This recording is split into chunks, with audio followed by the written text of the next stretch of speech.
Did you know that Family Guy was actually dead and buried for 3 entire years?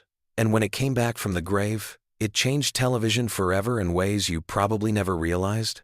Stick around because what I'm about to tell you about the hidden depths of Family Guy will completely change how you see this seemingly simple cartoon. Most people think Family Guy is just random jokes and cutaway gags. But there's a secret layer of storytelling, hidden references, and behind-the-scenes drama that would make your head spin. From secret government conspiracies to real-world tragedies that shaped entire episodes, this show has more dark secrets than you might imagine. Let's start with something that sounds like a conspiracy theory but is absolutely true.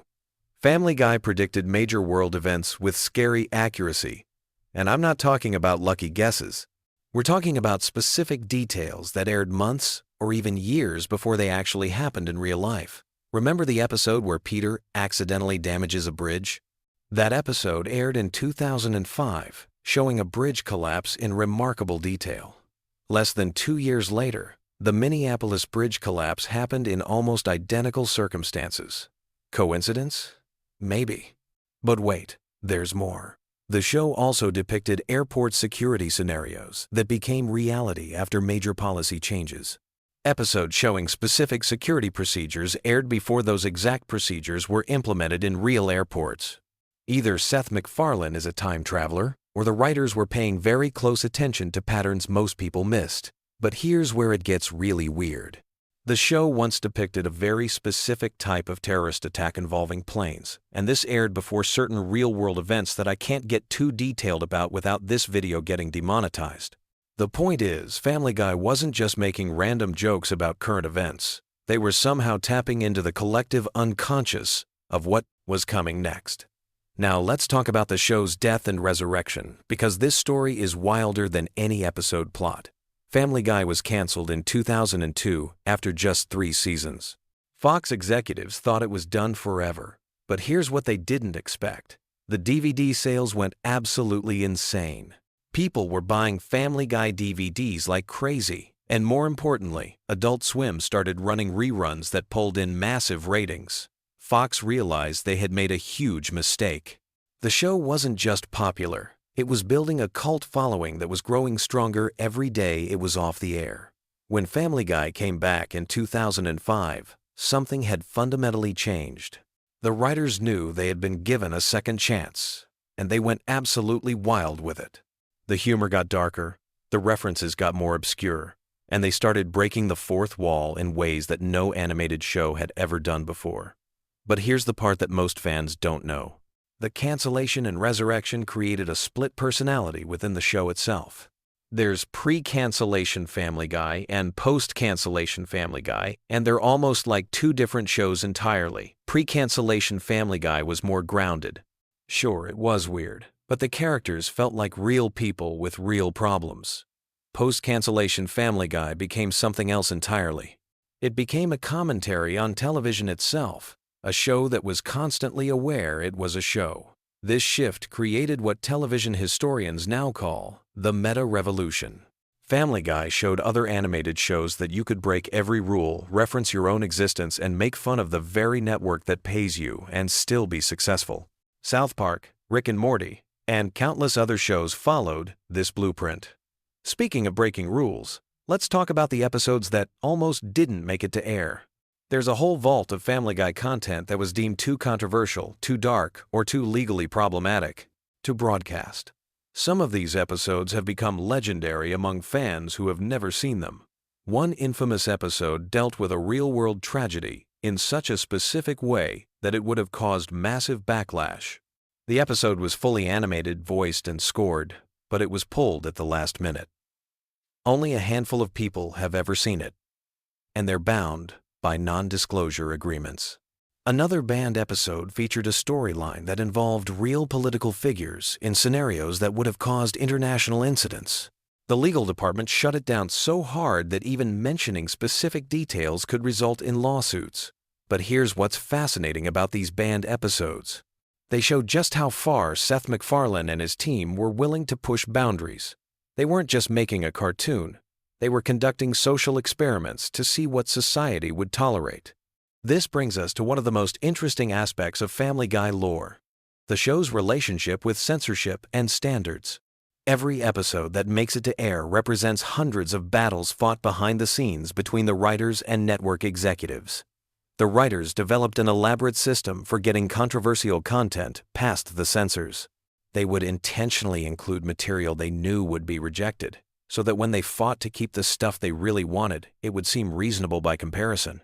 It's psychological warfare disguised as comedy writing. This strategy works so well that other shows started copying it. The Family Guy approach to dealing with censorship became the industry standard for pushing boundaries on television. Now let's dive into the character origins, because the backstories of these characters are way darker and more complex than you'd expect from a comedy show. Peter Griffin wasn't always the lovable idiot we know today. In early concept art and scripts, he was genuinely disturbing, almost psychopathic in his behavior. The writers had to gradually soften Peter's character because test audiences found him genuinely unlikable. But traces of that original darker Peter still show up in certain episodes, creating this weird cognitive dissonance where you're laughing at someone who, if you really think about it, should probably be in prison. Stewie's character evolution is even more interesting. He was originally conceived as a pure villain, a baby bent on world domination with no redeeming qualities. But as the show progressed, the writers started exploring what would make a baby want to destroy everything, and they discovered something profound about childhood trauma and family dynamics. The gradual softening of Stewie from villain to complex character represents one of the most sophisticated character development arcs in television comedy. But it happened so slowly that most viewers didn't even notice it was happening. Brian's character might be the most tragic of all. He represents the writer's own struggles with depression, alcoholism, and the feeling of being trapped in a life that doesn't match your dreams.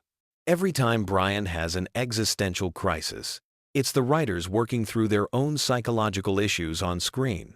This is why Brian's temporary death hit fans so hard. It wasn't just killing off a character, it was the writers symbolically killing off the part of themselves that they saw in Brian.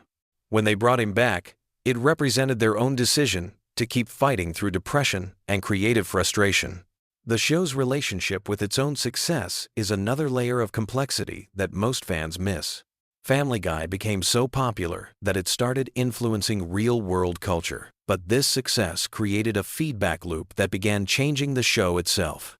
References to Family Guy started showing up in other TV shows, movies, and even news broadcasts. Politicians started making Family Guy references in speeches.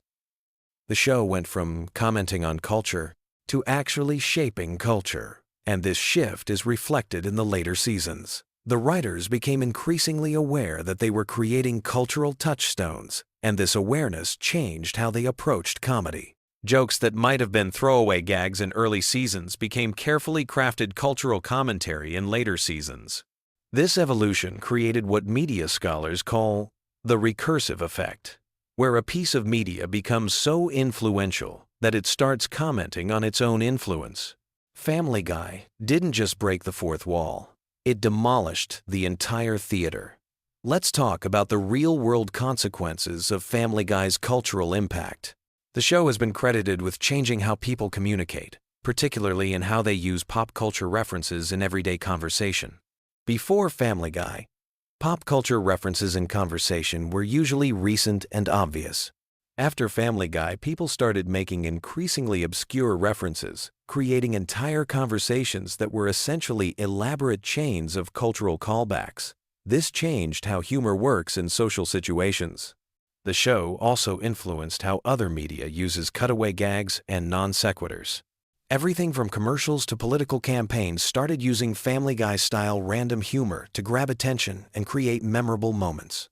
But perhaps the most significant impact was on censorship standards across all media. Family Guy pushed boundaries so consistently and successfully that it expanded what was considered acceptable on television. Shows that came after could go places that wouldn't have been possible before Family Guy paved the way. The voice acting in Family Guy deserves its own deep dive because there are layers of performance art happening that most people completely miss. Seth MacFarlane doesn't just voice multiple characters. He creates distinct psychological profiles for each voice that reflect different aspects of his own personality. Peter represents 10. MacFarlane's id, his impulse-driven, consequence-ignoring side. Brian represents his superego, his intellectual, morally concerned side. Stewie represents his ego, his ambitious, attention-seeking side. The show is essentially one person having a conversation with different aspects of himself. This psychological complexity extends to the guest voices as well. When celebrities appear on Family Guy, they're not just doing celebrity cameos. They're being integrated into this complex psychological ecosystem that MacFarlane has created. The show's approach to celebrity culture is particularly sophisticated. Rather than just making fun of celebrities, Family Guy examines the psychological impact of fame on both celebrities and the people who consume celebrity culture. This brings us to one of the most overlooked aspects of Family Guy: its commentary on media consumption itself. The show constantly references other TV shows, movies, and cultural phenomena, but it's not just making references for the sake of references. Each reference serves as a commentary on how media shapes our understanding of reality. When Peter acts out scenes from movies, he's demonstrating how deeply fictional narratives penetrate real human behavior. When the show parodies other TV shows, it's examining how different formats and styles influence how we process information. The cutaway gags aren't random interruptions. They're demonstrations of how the human mind actually works. We don't think in linear narratives. We think in associations, tangents, and random connections. Family Guy mirrors the actual structure of human consciousness. This psychological accuracy is why the show resonates so deeply with audiences. It's not just funny, it's cognitively familiar. The chaos of Family Guy matches the chaos of our own internal mental experience. The show's treatment of social issues is another area where there's more depth than meets the eye.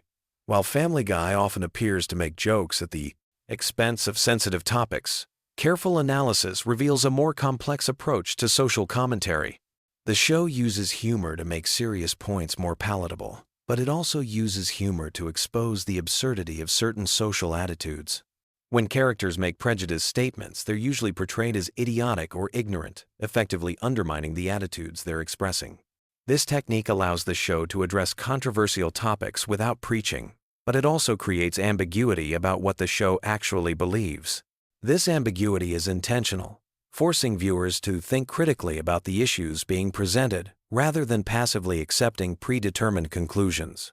As we wrap up this exploration of Family Guy's hidden depths, it's worth considering what this all means for the future of comedy in television. Family Guy didn't just entertain audiences. It fundamentally changed what television could be and do. The show proved that audiences were hungry for more complex, self-aware entertainment that challenged traditional narrative structures. It demonstrated that comedy could be a vehicle for serious psychological and social exploration without losing its entertainment value. Most importantly, Family Guy showed that taking creative risks, even when they result in cancellation, can ultimately lead to greater success than playing it safe. The show's death and resurrection became a template for how creative properties can find new life through changing audience behaviors and consumption patterns. So the next time you watch Family Guy, remember that you're not just watching a cartoon about a dysfunctional family. You're watching a sophisticated piece of media art that changed television forever, influenced how we communicate with each other, and continues to push boundaries in ways that most viewers never fully appreciate. The real genius of Family Guy isn't in any single joke or episode. It's in how it managed to hide all this complexity behind what appears to be simple, silly humor. That's the ultimate magic trick, and it's still working after all these years. Have you ever wondered what makes Family Guy the perfect show to fall asleep to? Tonight, we're diving deep into the wonderfully weird world of Quahog to uncover some fascinating facts that might just help you understand why millions of people drift off to this animated chaos every single night. But first, let me ask you something. What if I told you that the baby genius who plots world domination actually has one of the most tragic character arcs in television history? Or that there's a scientific reason why Peter Griffin's voice might be the ultimate sleep aid? Stick around, because by the end of this video, you'll never look at your bedtime Family Guy marathon the same way again. Let's start with something that'll blow your mind. Stewie Griffin, that diabolical infant with the posh British accent, wasn't always the character we know today. In the original concept, he was supposed to be much darker and more sinister. The show's creator, Seth MacFarlane, initially envisioned him as a genuinely evil character whose plans would occasionally succeed. But here's the fascinating part that most fans don't realize.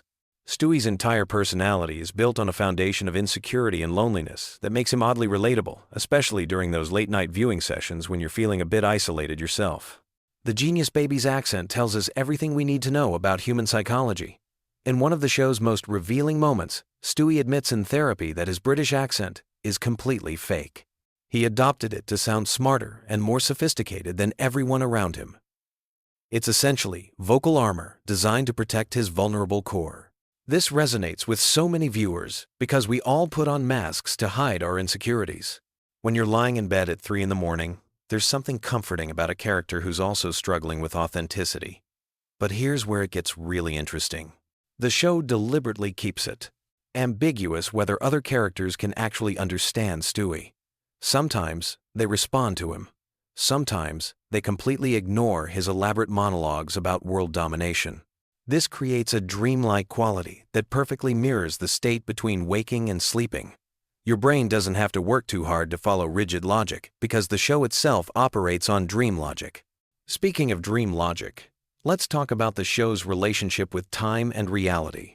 Family Guy is famous for its cutaway gags that transport viewers to completely different scenarios mid-episode.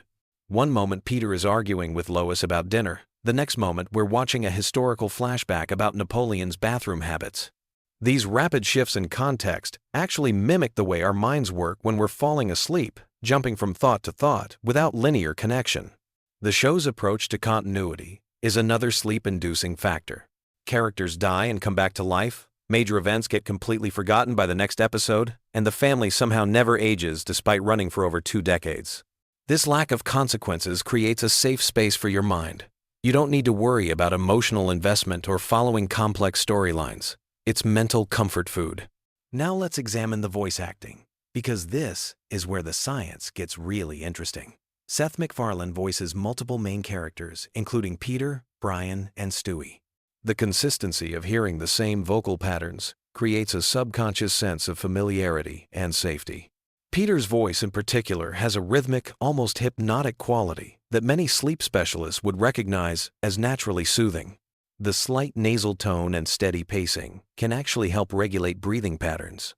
Brian Griffin represents something unique in the Family Guy universe.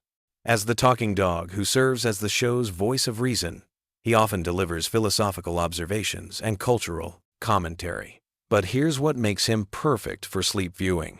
His conversations with Stewie frequently dive into existential topics without becoming too heavy or anxiety-provoking. They discuss the meaning of life, mortality, and purpose in ways that feel profound but never overwhelming. It's like having a gentle philosophical discussion as you drift off to sleep. The show's approach to controversial topics is surprisingly sophisticated when you analyze it from a sleep psychology perspective. While Family Guy is known for pushing boundaries, it does so in such an over-the-top way that it becomes almost cartoonish rather than genuinely disturbing. This allows viewers to process difficult subjects without the emotional intensity that would keep them awake. It's social commentary wrapped in enough absurdity to feel safe. Let's dive into the Griffin family dynamics, because they reveal something fascinating about comfort viewing. Despite all their dysfunction, the family always comes back together by the end of each episode. Peter might do something incredibly stupid. Lois might lose her temper. Meg might face another humiliation, but they remain a unit. This predictable structure provides emotional security. No matter how chaotic things get, you know everything will essentially reset by the next episode. The show's treatment of Meg Griffin deserves special attention. As the perpetually misunderstood teenager who faces constant rejection and ridicule, she represents the part of ourselves we're most insecure about. But the show's portrayal of her suffering is so exaggerated that it becomes therapeutic rather than depressing. It's like having your own adolescent anxieties reflected back to you in such an extreme way that they lose their power to hurt you. Chris Griffin, the dim-witted but kind-hearted son, provides another layer of comfort. His innocence and genuine sweetness create moments of unexpected warmth throughout the show. When everything else is cynical and sarcastic, Chris offers glimpses of pure, uncomplicated emotion. These moments work like pressure valves, releasing tension just when the cynicism might become overwhelming. The show's relationship with pop culture creates a unique viewing experience that's perfect for repeat watching. The references span decades, from obscure 70s television shows to current internet memes. This means different jokes land differently depending on your age, mood, and current knowledge base.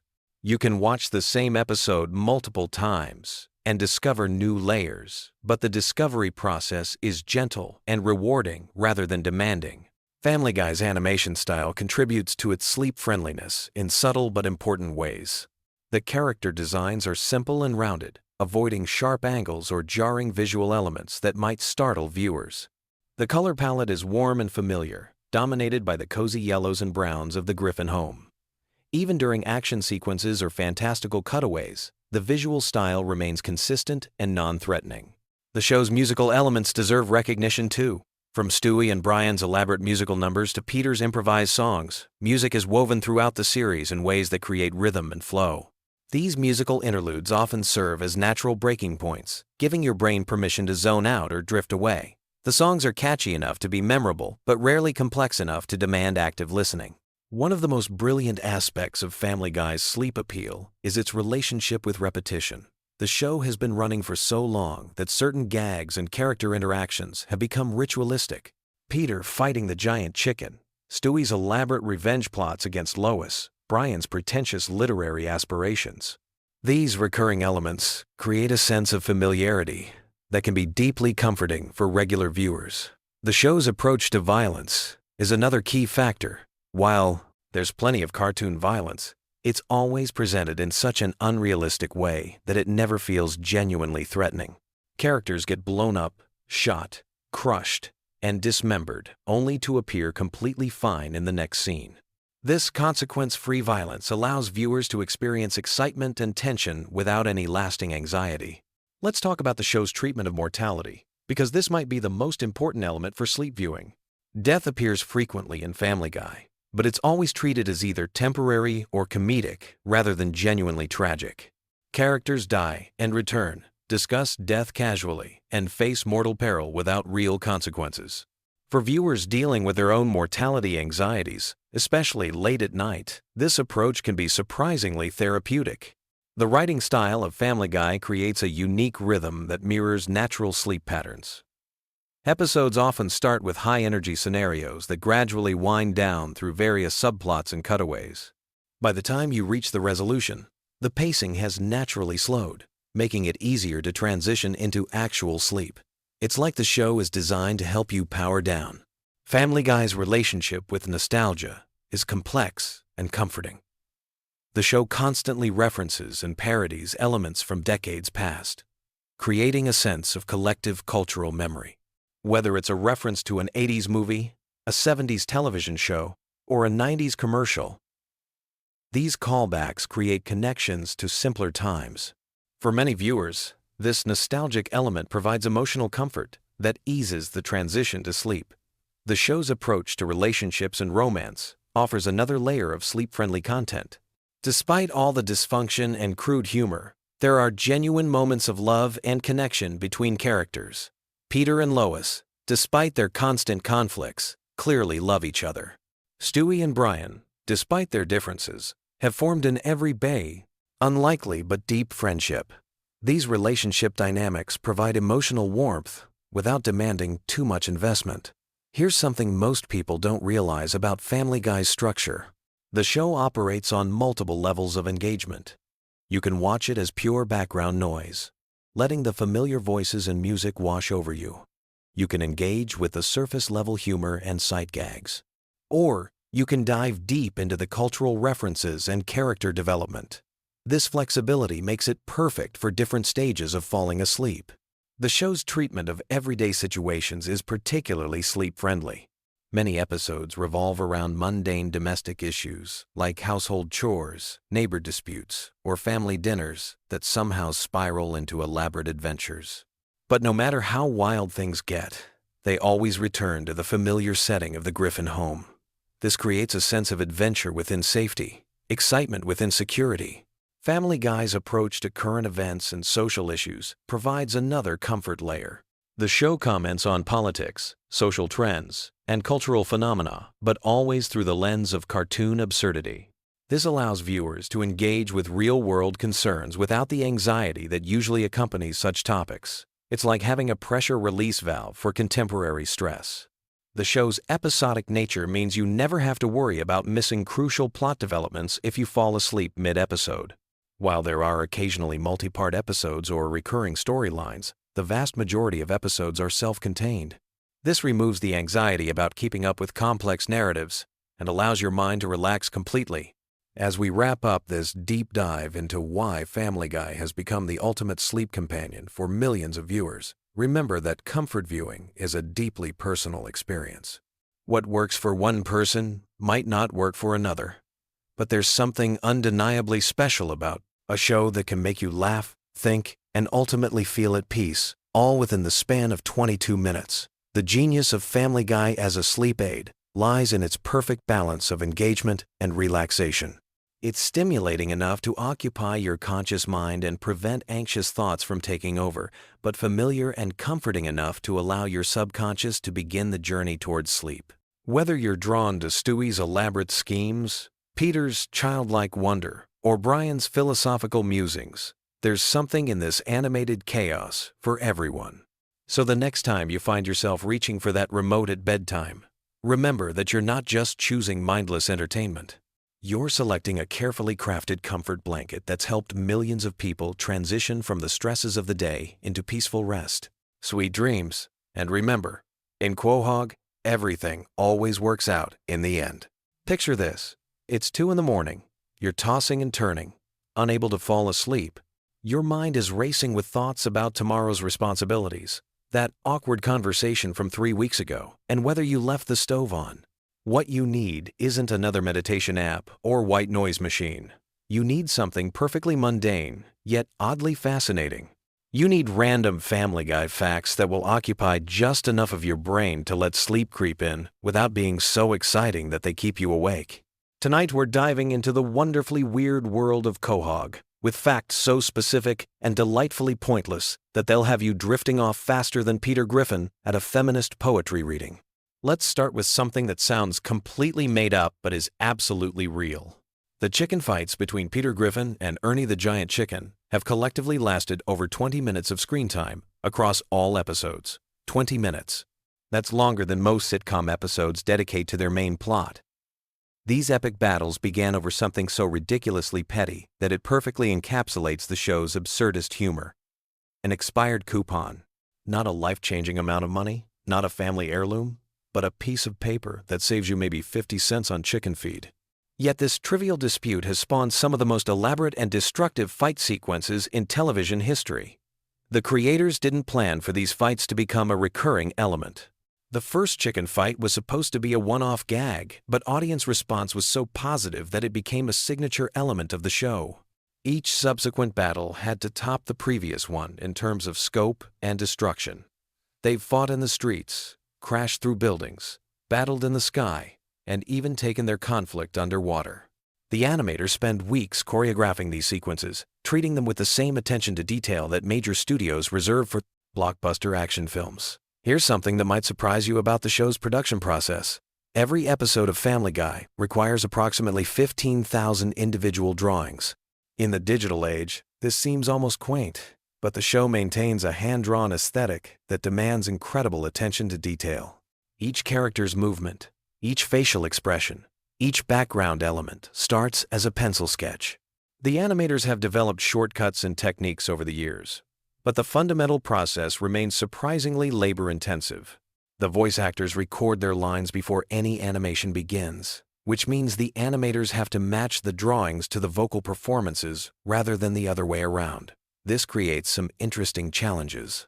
Seth MacFarlane voices multiple characters, and he often has conversations with himself during recording sessions. The sound engineers have become experts at seamlessly blending these multi-character performances, creating the illusion that Peter, Brian, and Stewie are actually in the same room talking to each other. Speaking of voices, here's a fact that demonstrates just how integral Seth MacFarlane is to the show's DNA. He voices 4 main characters, plus dozens of recurring characters and one-off personalities. When he temporarily stepped back from the show to focus on other projects, the producers seriously considered ending Family Guy rather than recasting his roles. They eventually found ways to work around his reduced availability, but it highlighted how deeply connected the show is to MacFarlane's specific vocal talents and comedic sensibilities.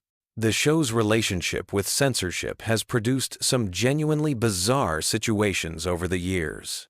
There are jokes that were cut from the television broadcast but restored for DVD releases, creating alternate versions of episodes that exist in different formats. Some episodes have different running times, depending on where and how you watch them. The censors have made requests that seem arbitrary to outside observers. Violence is often acceptable, but certain types of language or visual gags get flagged for removal. This has led to some creative workarounds by the writing team. They've developed a sort of code for getting controversial material past the censors. Sometimes they'll include an extremely offensive joke that they know will be rejected, making their actually intended joke seem mild by comparison. It's a psychological negotiation tactic that has become part of their standard writing process. Here's something that sounds like trivia, but actually reveals something profound about how the show is made. The writer's room keeps a collection of rejected joke ideas that they call the too weird pile. These aren't jokes that are too offensive or inappropriate, but rather concepts that are so strange or specific that they don't fit into any episode. Occasionally, they'll build an entire storyline around one of these orphaned ideas, which explains why some episodes feel like fever dreams that shouldn't work but somehow do. The show's approach to celebrity cameos is more strategic than it might appear. When famous people appear as themselves, they're usually playing exaggerated versions of their public personas rather than trying to seem likable or relatable. The writers deliberately lean into whatever characteristic or controversy that celebrity is known for, creating appearances that feel more like roasts than typical guest spots. This approach has occasionally caused problems when celebrities change their minds about how they want to be portrayed, leading to last-minute script changes or even canceled episodes. Family Guy's relationship with its own continuity is fascinatingly inconsistent. The writers will sometimes reference events from episodes that aired years earlier, demonstrating that they do pay attention to their own history. But they'll just as often completely ignore or contradict previously established facts about the characters or their world. This isn't laziness or poor planning, but rather a deliberate choice to prioritize individual episode quality over series-long consistency. The animation team has developed a visual shorthand for different types of scenes that regular viewers might not consciously notice but definitely feel. Flashback sequences use slightly different color palettes and animation techniques. Dream sequences have their own visual language. Even the way characters move changes depending on whether a scene is meant to be realistic or cartoonish within the show's already cartoonish world. Here's a production detail that reveals how much thought goes into seemingly throwaway moments. Background characters and crowd scenes aren't just randomly generated. The animators create specific individuals with their own implied backstories, even though these characters might only appear for a few seconds. They've developed a whole population of Quahog residents who appear in multiple episodes, creating an illusion of a lived-in community, even though most viewers would never consciously recognize these recurring background players. The show's musical numbers require a completely different production pipeline from regular episodes. They start with Seth MacFarlane or other musically inclined staff members creating rough recordings of the songs. Then professional arrangers develop full orchestrations. The voice actors record their vocals to these arrangements. Only after all the music is complete do the animators begin creating visuals to match. This process can take months for a single musical sequence, which explains why these segments often feel more polished and elaborate than the surrounding episode. Family Guy's approach to holiday episodes reveals something interesting about how the writers view their own show. They treat holiday specials as opportunities to experiment with different formats or storytelling techniques. Rather than simply plugging their characters into traditional holiday scenarios, Christmas episodes might be musicals, Halloween episodes might be horror parodies, and so on. This keeps the show from falling into the predictable patterns that plague many long-running series. The show's merchandise presents some unique challenges because of how the characters are designed. Peter Griffin's proportions don't translate well to three-dimensional objects, leading to action figures and toys that look subtly wrong. The merchandising team has had to develop modified character designs specifically for products, creating versions of the characters that maintain their essential appearance while being more practically manufacturable. Here's something that demonstrates the show's attention to detail in unexpected areas. The writers have created complete backstories for characters who have never appeared on screen. They know the names and personalities of Brian's parents, even though this information has never been relevant to any episode. They've developed detailed histories for minor recurring characters that extend far beyond anything that's ever been shown. This background work helps maintain consistency in how these characters behave, even when they're only making brief appearances. The show's relationship with its own spin-offs created some interesting continuity challenges. When the Cleveland show was in production, storylines had to be coordinated between writing teams to ensure that Cleveland's appearances on Family Guy didn't contradict what was happening on his own show. This led to some awkward scheduling situations where episodes had to be rewritten or delayed to maintain consistency across both series. Family Guy's approach to celebrity deaths has evolved over the years in response to changing cultural sensitivities. Early episodes would sometimes include jokes about recently deceased public figures, but the writers now generally avoid this territory. Unless enough time has passed for such references to feel like historical commentary rather than current events humor. This self-imposed guideline has prevented some potentially awkward situations where episodes would have aired shortly after unexpected celebrity deaths. The show's animators have developed specialized techniques for different types of scenes that regular viewers probably don't notice but contribute to the overall viewing experience. Fight scenes use different frame rates and animation principles than dialogue scenes. Fantasy sequences might employ completely different artistic styles. The animators treat each type of scene as requiring its own approach, making Family Guy more visually diverse than many people realize.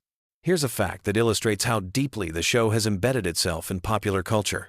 The writers receive hundreds of suggestions from fans every week, ranging from episode ideas to character suggestions to complaints about plot inconsistencies. While they can't use fan-submitted ideas for legal reasons, these communications help them understand how their audience perceives the show and what elements are most popular or problematic. The show's approach to social media and internet culture has changed dramatically over its run. Early episodes barely acknowledge the existence of the internet, while recent seasons treat social media and online culture as fundamental aspects of modern life. The writers have had to learn new forms of humor and reference that didn't exist when the show began, essentially evolving their comedy style to match changing technology and communication patterns. Family Guy's international versions present fascinating translation challenges. Jokes that rely on American cultural references or wordplay often can't be directly translated, leading to completely different jokes in dubbed versions. Some countries have created culturally specific versions of certain episodes, replacing American references with local equivalents. This has resulted in versions of Family Guy that are almost entirely different shows while maintaining the same basic characters and plot lines. The show's writers maintain detailed style guides that specify how each character speaks, what types of references they would make, and how they would react in different situations. These guides help maintain consistency across different writers and ensure that characters don't drift too far from their established personalities. Brian's dialogue, for example, follows specific patterns that reflect his pretentious intellectual aspirations, while Chris's speech patterns reflect his slower mental processing speed. Here's something that reveals the show's commitment to its own absurdist logic. The writers have created internal rules for how the show's universe works that they follow even when these rules are never explicitly stated. They know how long it takes to travel between different locations in Quahog, which characters know each other, and what each character's financial situation is like. This background consistency helps ground even the most ridiculous storylines in something resembling reality. The show's merchandise licensing deals have created some genuinely strange products over the years. There have been Family Guy-themed everything from breakfast cereals to car accessories to wedding decorations. The licensing team has to consider whether each potential product fits with the show's brand, leading to some philosophical discussions about what Family Guy represents as a cultural entity beyond just a television program. Family Guy's approach to controversial topics has become more sophisticated over the years, moving from simple shock value toward more nuanced satirical commentary. The writers now spend considerable time researching topics before writing about them, ensuring that their jokes come from a place of understanding rather than ignorance. This doesn't mean they avoid controversial subjects, but rather that they approach them with more intentionality. The show's animators have developed a visual signature that makes Family Guy immediately recognizable, even in brief clips or promotional materials. This involves not just character design but also choices about color palettes, camera angles, and motion principles. New animators joining the team have to learn these specific techniques to ensure visual consistency across different episodes and seasons. Here's a production detail that most viewers would never think about, but significantly impacts the viewing experience. The show's sound design team creates distinct audio signatures for different characters and locations. Peter's footsteps sound different from Brian's. The Griffin house has its own acoustic characteristics, and even the way doors close varies depending on the context. These subtle audio cues help create the illusion of a consistent physical world, even though everything is animated. As you drift off to sleep tonight, remember that somewhere in the world, animators are drawing the next batch of Family Guy episodes, voice actors are recording dialogue for situations that don't exist, and writers are debating whether jokes about topics you've never considered are funny enough to include in a television show. The machinery of entertainment continues turning even while you rest, creating the content that will occupy your mind during tomorrow night's journey toward sleep. Sweet dreams. And remember that in the grand scheme of things, we're all just characters in someone else's animated universe, trying to make sense of the absurd situations we find ourselves in. Hey there, night owls and Family Guy fanatics. If you're settling in for some sleep but your brain is still buzzing, you've clicked on the perfect video. Tonight we're diving deep into the wonderfully weird world of Quahog, with some absolutely wild Family Guy facts that'll either lull you to sleep or keep you awake, pondering the bizarre genius of Seth MacFarlane's creation. Picture this scenario. You're lying in bed, eyes getting heavy, but your mind keeps wandering. Maybe you're thinking about that awkward conversation you had at work, or wondering why you ate that entire bag of chips for dinner. Well, forget all that mundane stuff because we're about to embark on a journey through 20 years of Family Guy madness that's guaranteed to give your brain something much more entertaining to chew on. Let's start with something that might surprise you about the show's origins. When Seth MacFarlane first pitched Family Guy, he was just 24 years old and working at Hanna-Barbera. The network executives were so impressed with his 15-minute pilot that they ordered the series on the spot. But here's the kicker. MacFarlane had never actually run a television show before. He was essentially handed the keys to a multi-million-dollar production with zero experience as a showrunner. Talk about fake it till you make it.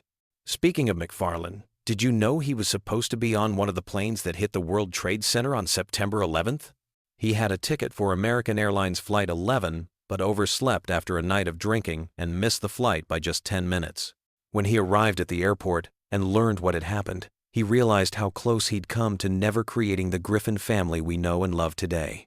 It's one of those sliding door moments that makes you think about how different pop culture would be if he'd caught that flight.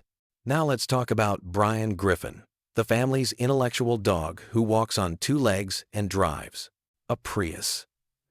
Brian's character was actually inspired by MacFarlane's own dog, also named Brian, who passed away in the early 2000s. The real Brian was a white Labrador retriever, and MacFarlane has said that losing him was one of the most difficult experiences of his life.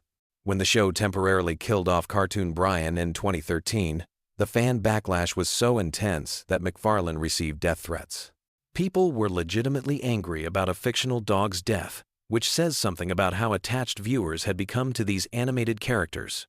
The temporary death of Brian actually serves as a perfect example of how deeply fans connect with Family Guy's characters, even though they're supposed to be parodies and caricatures.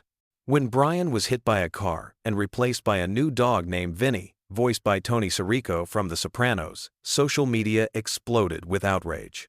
There were online petitions, angry tweets, and even real-world protests. The writers had planned to bring Brian back all along. It was meant to be a multi-episode arc exploring how the family would cope with loss, but the reaction was so overwhelmingly negative that they cut the storyline short and resurrected Brian after just 2 episodes. Here's something that might blow your mind about the show's production process.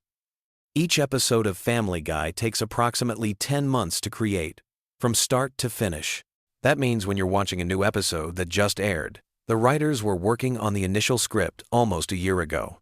This long production timeline sometimes creates weird situations where the show references current events that are no longer current by the time the episode airs, or misses major cultural moments entirely because they couldn't pivot quickly enough. The cutaway gags that Family Guy is famous for were actually born out of necessity rather than creative choice. In the early seasons, episodes would often run short, and the writers needed quick ways to fill time. These random flashbacks and non-sequitur scenes were easy to animate and didn't require complex storytelling or character development. What started as a time-filling technique became the show's signature storytelling device, copied by countless other animated series. Let's dive into some character-specific weirdness.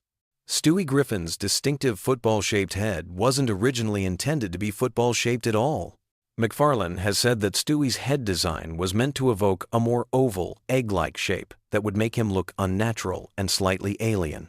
The football comparison only came up after the character was already established, and now it's impossible to unsee. Stewie's sexuality has been a topic of debate among fans for years, but McFarlane has given conflicting answers about whether the baby is gay, straight, or something else entirely. In some interviews, he suggested that Stewie is gay, while in others, he said the character is too young for sexual orientation to be relevant. The ambiguity seems to be intentional, allowing viewers to interpret the character however they want while keeping the writers free to take Stewie in any direction the story demands. Peter Griffin's voice is actually just Seth MacFarlane doing an impression of a security guard he knew growing up in Connecticut. The guard worked at the animation studio where MacFarlane interned during college, and he would do this exaggerated New England accent that MacFarlane found hilarious. Years later, when he needed a voice for Peter, he remembered that security guard and based the entire character's speech pattern on him. The show's relationship with censorship has always been complicated and fascinating. While Family Guy pushes boundaries constantly, there are still certain words and topics that are completely off limits for broadcast television. The writers have developed an entire arsenal of creative workarounds, using sound effects, cutaways, and strategic editing to suggest things they can't show explicitly. Sometimes the censored version is actually funnier than what they originally wrote because the restrictions force them to be more creative. Cleveland Brown's spin-off series, The Cleveland Show, was actually planned before Family Guy was even renewed for its 4th season. MacFarlane and the writers knew they wanted to explore Cleveland's character more deeply, but they weren't sure Family Guy would survive long enough to make it happen. When the show came back from cancellation stronger than ever, they were able to move forward with Cleveland's solo series, though it only lasted 4 seasons before Cleveland returned to Quahog. The character of Meg Griffin has gone through more voice actress changes than any other main character on the show. Lacey Chabert voiced Meg for the 1st season and part of the 2nd, but left due to scheduling conflicts with her film career. Mila Kunis took over the role and has been playing Meg ever since, but many fans still don't realize there was ever a different voice actress. Interestingly, Kunis was only 15 when she started voicing Meg, making her younger than the character she was playing. Family Guy's cancellation and resurrection story is one of the most unusual in television history. The show was canceled after just 3 seasons due to low ratings, but DVD sales and syndication reruns on Adult Swim introduced it to a whole new audience. The ratings for the reruns were actually higher than the ratings for new episodes had been when the show first aired. This success convinced Fox to bring the show back, making Family Guy the first canceled series to be revived purely based on DVD sales and cable reruns. The show's animation style has evolved significantly over the years, though casual viewers might not notice the changes. Early episodes were animated using traditional cell animation techniques, while current episodes are created entirely using digital animation software. The digital process allows for more complex visual effects and faster production times, but some longtime fans argue that the hand-drawn episodes had a warmer, more organic feel. Here's something that might surprise you about the show's writing process. Despite Family Guy's reputation for random stream-of-consciousness humor, every single cutaway gag and non-sequitur moment is carefully planned and scripted. The writers spend weeks crafting these seemingly spontaneous moments, testing them with focus groups and refining them until they hit just the right note of absurdity. What feels effortlessly random is actually the result of meticulous preparation and timing. The character of Quagmire was originally going to be named Quahog, after the town where the griffins live. But the writers realized that having a character and a location with the same name would be confusing for viewers, so they changed it to Quagmire at the last minute.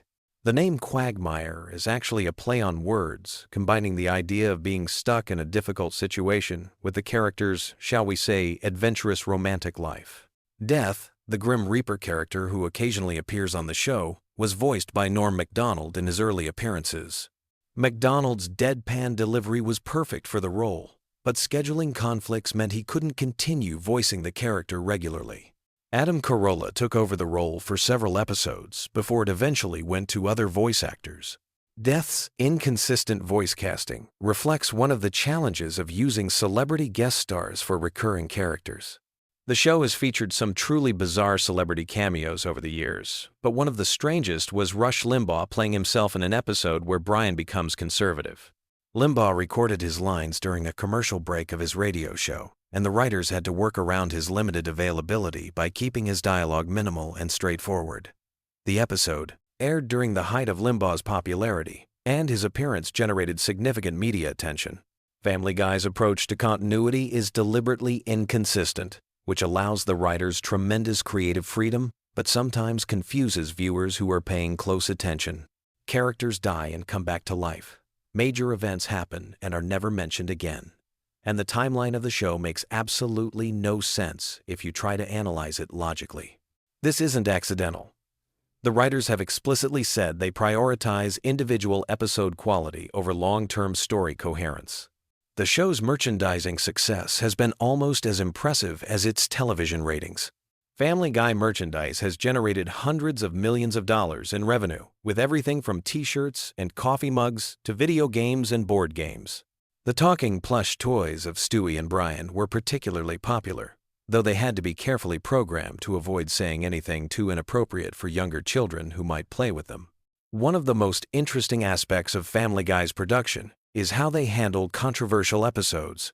The writers have an informal rating system for how potentially offensive each episode might be, and they adjust the marketing and promotion accordingly. Episodes that push boundaries harder than usual often air with less advanced publicity, allowing them to reach audiences without generating pre-broadcast controversy that might lead to censorship. The show's relationship with Fox Network executives has been notoriously rocky over the years. MacFarlane has been vocal about his frustrations with network interference, and several episodes have included not-so-subtle jabs at Fox's programming decisions and corporate culture. Despite this tension, Family Guy remains one of Fox's most valuable properties, giving MacFarlane significant leverage in creative disputes. Here's a production detail that most viewers never think about, but affects every single episode. The timing of animated comedy is completely different from live-action comedy because animated characters can move and react in ways that real actors cannot. Jokes that would fall flat in live action can work perfectly in animation because the visual possibilities are unlimited. The writers and animators work closely together to ensure that the timing of visual gags matches the rhythm of the dialogue. The voice recording process for Family Guy is also unique in the animation world. Most animated shows record each actor separately, but Family Guy often brings the main cast together for group recording sessions. This allows for more natural interactions and improvisation, though it also makes the recording process more expensive and time-consuming. Seth MacFarlane voices multiple characters, so he sometimes has to have conversations with himself, switching between Peter, Brian, and Stewie within the same scene. As you're drifting off to sleep tonight, think about this final fact. Family Guy has now been on the air for over 2 decades, making it one of the longest-running animated series in television history. Kids who watched the first episode when it premiered in 1999 are now adults with children of their own. The show has outlasted multiple generations of network executives, survived cancellation, and adapted to completely different media landscapes, from broadcast television to streaming services. The Griffin family has become as familiar to many people as their own relatives, which is both impressive and slightly disturbing when you consider how dysfunctional that family actually is. But maybe that's the secret to Family Guy's enduring appeal. In a world where real families can be just as complicated and bizarre as the fictional ones we see on television, there's something comforting about knowing that no matter how weird your own family dynamics might be, at least you're not dealing with a talking baby who's constantly plotting world domination and a dog who's writing the great American novel. Sweet dreams, and remember, life's a lot like Family Guy. Sometimes it makes perfect sense. Sometimes it's completely random, and sometimes you just have to go with it and hope for the best. Whether you're a longtime fan or a newcomer to the show, these facts give you a glimpse into the creative chaos that makes Family Guy such a unique entry in television history. Sleep well, and maybe you'll dream about Quahog tonight. You know that feeling when you're trying to fall asleep but your brain just won't shut up? Well, tonight we're gonna fix that with some of the most random, weirdly fascinating Family Guy facts that'll have you drifting off to dreamland while learning bizarre trivia about America's most chaotic animated family. So get comfortable, dim those lights, and let me take you on a gentle journey through the strange world of Quahog. Let's start with something that might surprise you. The show's creator Seth MacFarlane almost missed his flight on September 11, 2001. He was supposed to be on American Airlines Flight 11, one of the planes that hit the World Trade Center. But he arrived at the airport just 10 minutes late and missed the boarding. Sometimes, being late really does save your life. This near-miss experience actually influenced some of the show's later episodes, though MacFarlane rarely talks about it publicly. Speaking of Seth MacFarlane, did you know he voices 4 of the main characters? Peter, Brian, Stewie, and Glenn Quagmire are all brought to life by the same person. That's pretty impressive when you think about how different each character sounds. MacFarlane developed Peter's voice by imitating a security guard he knew, while Brian's sophisticated tone was inspired by old Hollywood actors.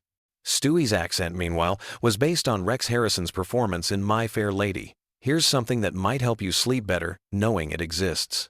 There's an entire episode that was banned from television for years. The episode, called Partial Terms of Endearment, dealt with some pretty controversial topics and wasn't aired on Fox until much later. It eventually found its way to DVD releases, but for the longest time, fans had no idea this episode even existed. Sometimes, the most interesting content is the stuff we never get to see. Family Guy has this weird relationship with cancellation that's almost like a bedtime story in itself. The show was canceled, not once, but twice. First in 2002, then again in 2003. But here's where it gets interesting. DVD sales and reruns on Adult Swim were so successful that Fox brought it back in 2005. It's like the show kept falling asleep and waking up stronger each time. The fans literally saved it through their dedication, which is pretty heartwarming when you think about it. Let me tell you about some of the guest stars who've appeared on the show that you might not have realized. Patrick Stewart, the distinguished Captain Picard himself, has voiced multiple characters, including Susie's arch-nemesis. Rush Limbaugh appeared as himself, and even Phyllis Diller lent her voice to Peter's mother-in-law. The show has attracted everyone from political figures to rock stars, creating this weird mix of high culture and lowbrow humor. There's something oddly soothing about the show's animation process, too. Each episode takes about 8 months to complete from script to screen. The writers spend weeks crafting jokes, the voice actors record their lines multiple times to get the perfect delivery, and then teams of animators bring everything to life frame by frame. It's like watching a very slow, very detailed dream come together. The famous chicken fights between Peter and Ernie the Giant Chicken started as a throwaway gag, but became one of the show's most beloved running jokes. These elaborate, destruction-filled battles were inspired by old action movies and Jackie Chan films. The animators love creating these sequences because they get to go completely over the top with the destruction and mayhem. There's something almost meditative about watching these absurdly long fight scenes unfold. Here's a fact that connects to real life in an unexpected way. The character of Mayor Adam West was named after the actor who played Batman in the 1960 Seconds TV series. When the real Adam West heard about this, he was so delighted that he agreed to voice the character himself. He continued playing the role until his death in 2017, bringing his own quirky charm to the already eccentric animated mayor of Quahog. The show's musical numbers are surprisingly complex productions. When they create songs like Surfin' Bird or any of their elaborate Broadway-style numbers, they work with professional musicians and composers. Seth MacFarlane, being a trained singer himself, often performs these songs live in recording sessions. The musical episodes require months of additional work, but they've become some of the most memorable moments in the series. Cleveland's spin-off show, The Cleveland Show, ran for 4 seasons and had its own unique animation style that was slightly more polished than the original Family Guy. When Cleveland returned to Family Guy, the animators had to readjust his character design to match the original show's style. It's like he went away, got a makeover, and had to tone it down when he came back home. The show's pop culture references are researched extensively by a team of writers who specialize in different decades and cultural phenomena. They maintain databases of movie quotes, TV show references, and historical events to ensure their parodies are accurate enough to be funny, but absurd enough to avoid copyright issues. Sometimes they spend weeks perfecting a single throwaway reference that appears for just a few seconds. Stewie's sexuality has been a running mystery throughout the series, with writers deliberately keeping it ambiguous. Seth MacFarlane has mentioned in interviews that Stewie's character is meant to be fluid and open to interpretation. This ambiguity has led to countless fan theories and discussions, making Stewie one of the most analyzed characters in animated television. The Griffin House interior has been redesigned multiple times throughout the series, but the exterior has remained remarkably consistent. The house is supposedly located on Spooner Street in Quahog, Rhode Island, and the address is 31 Spooner Street. Fans have actually tried to locate this address in real Rhode Island towns, though of course it doesn't exist. Voice actress Alex Borstein, who plays Lois, originally auditioned for a completely different role. She was supposed to voice a minor character, but when they heard her natural speaking voice, they immediately knew she was perfect for Lois. Borstein has mentioned that she sometimes forgets to use Lois's voice in real life and accidentally slips into character during casual conversations. The show's writer's room operates like a comedy laboratory, where jokes are tested, refined, and sometimes completely scrapped. They have a policy where any writer can suggest changes to any joke, no matter how senior or junior they are. This collaborative approach has led to some of the show's most unexpected and brilliant moments. But it also means that some episodes go through dozens of script revisions. Brian's character was almost completely different in the original concept. He was supposed to be a regular dog who couldn't talk, but MacFarlane decided that having an intellectual talking dog would create better story opportunities. This decision fundamentally changed the show's dynamic and gave them a character who could serve as both comic relief and philosophical commentary.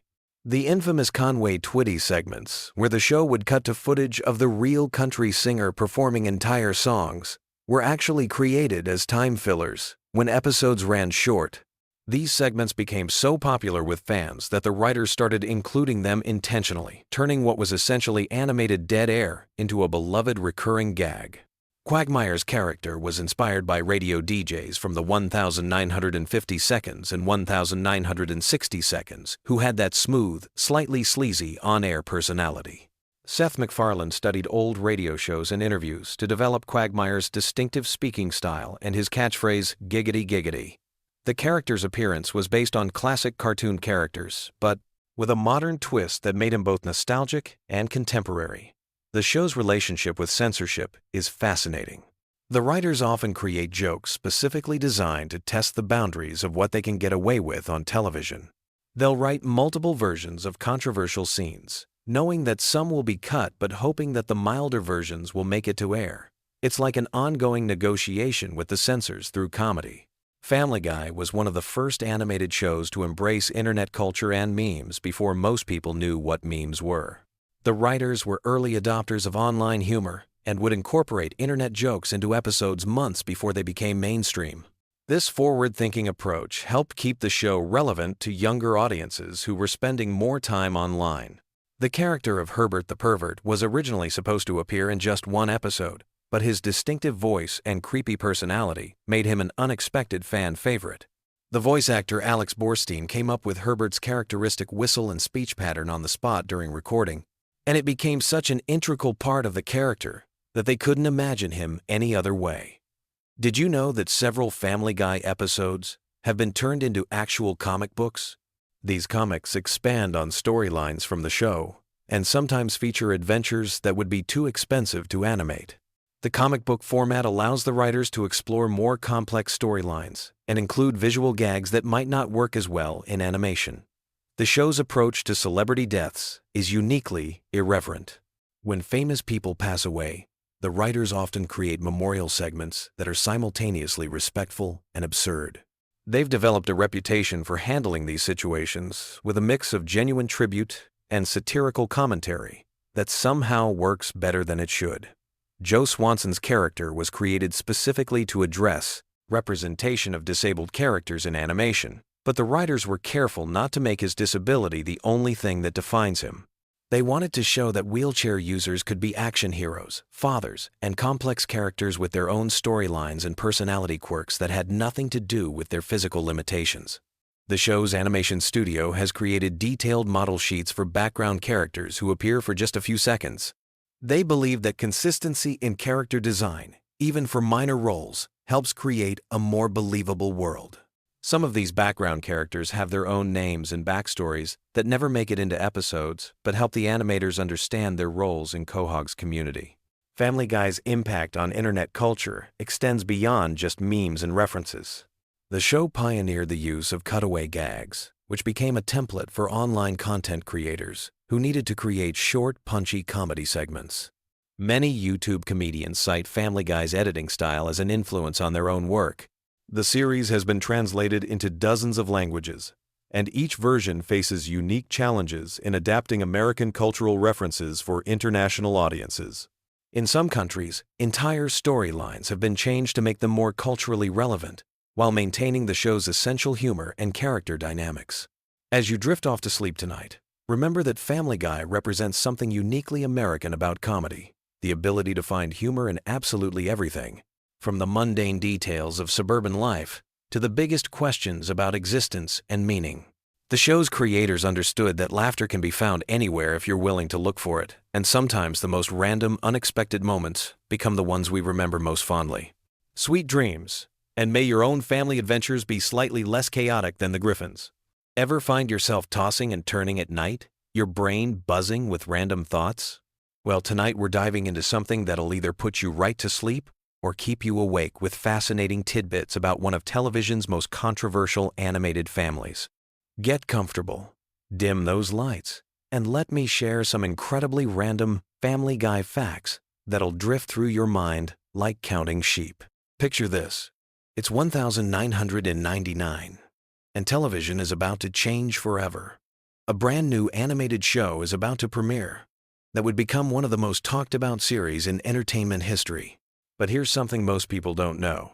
Family Guy almost never happened at all. The pilot episode was actually rejected multiple times before finally getting picked up. Seth MacFarlane had to fight tooth and nail just to get his vision on screen, and even then, the network executives weren't entirely convinced it would work. Speaking of Seth MacFarlane, here's a mind-blowing fact that might surprise you. He was originally supposed to be on one of the planes that hit the World Trade Center on September 11th, 2001. He had a ticket for American Airlines Flight 11, but he missed the flight because he was hungover from a party the night before, and his travel agent had given him the wrong departure time. That hangover quite literally saved his life and allowed him to continue creating the show we know today. It's one of those sliding door moments that makes you think about how different television history could have been. Now, let's talk about something that'll really mess with your head. You know Brian Griffin, the intellectual talking dog? Well, his character was almost completely different. In the original concept, Brian was going to be much more dog-like, basically just a regular pet who occasionally made witty observations. But MacFarlane decided to make him more human-like because he wanted a character who could serve as the voice of reason in the Clapling, chaotic Griffin household. This decision fundamentally changed the entire dynamic of the show. Here's another random tidbit that might drift you off to dreamland. The famous chicken fights between Peter and Ernie the Giant Chicken weren't originally planned to become recurring segments.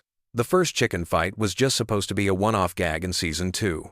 But the animators had so much fun creating the elaborate fight sequence that they decided to bring it back again and again.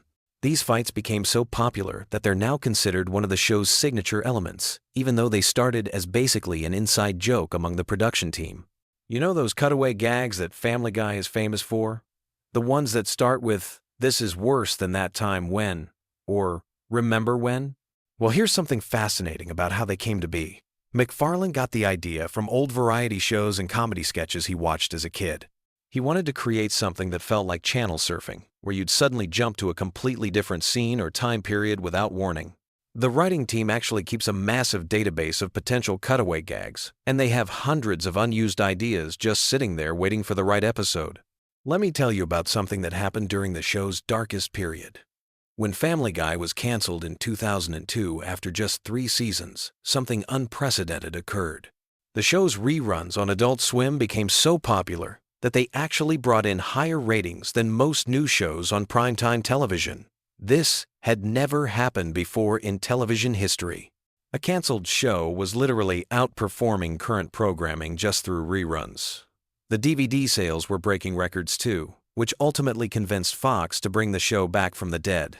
This revival made Family Guy one of the first major television shows to be brought back purely because of fan demand and aftermarket success. It changed how networks think about canceled shows and basically created the template for how fan campaigns could save their favorite programs.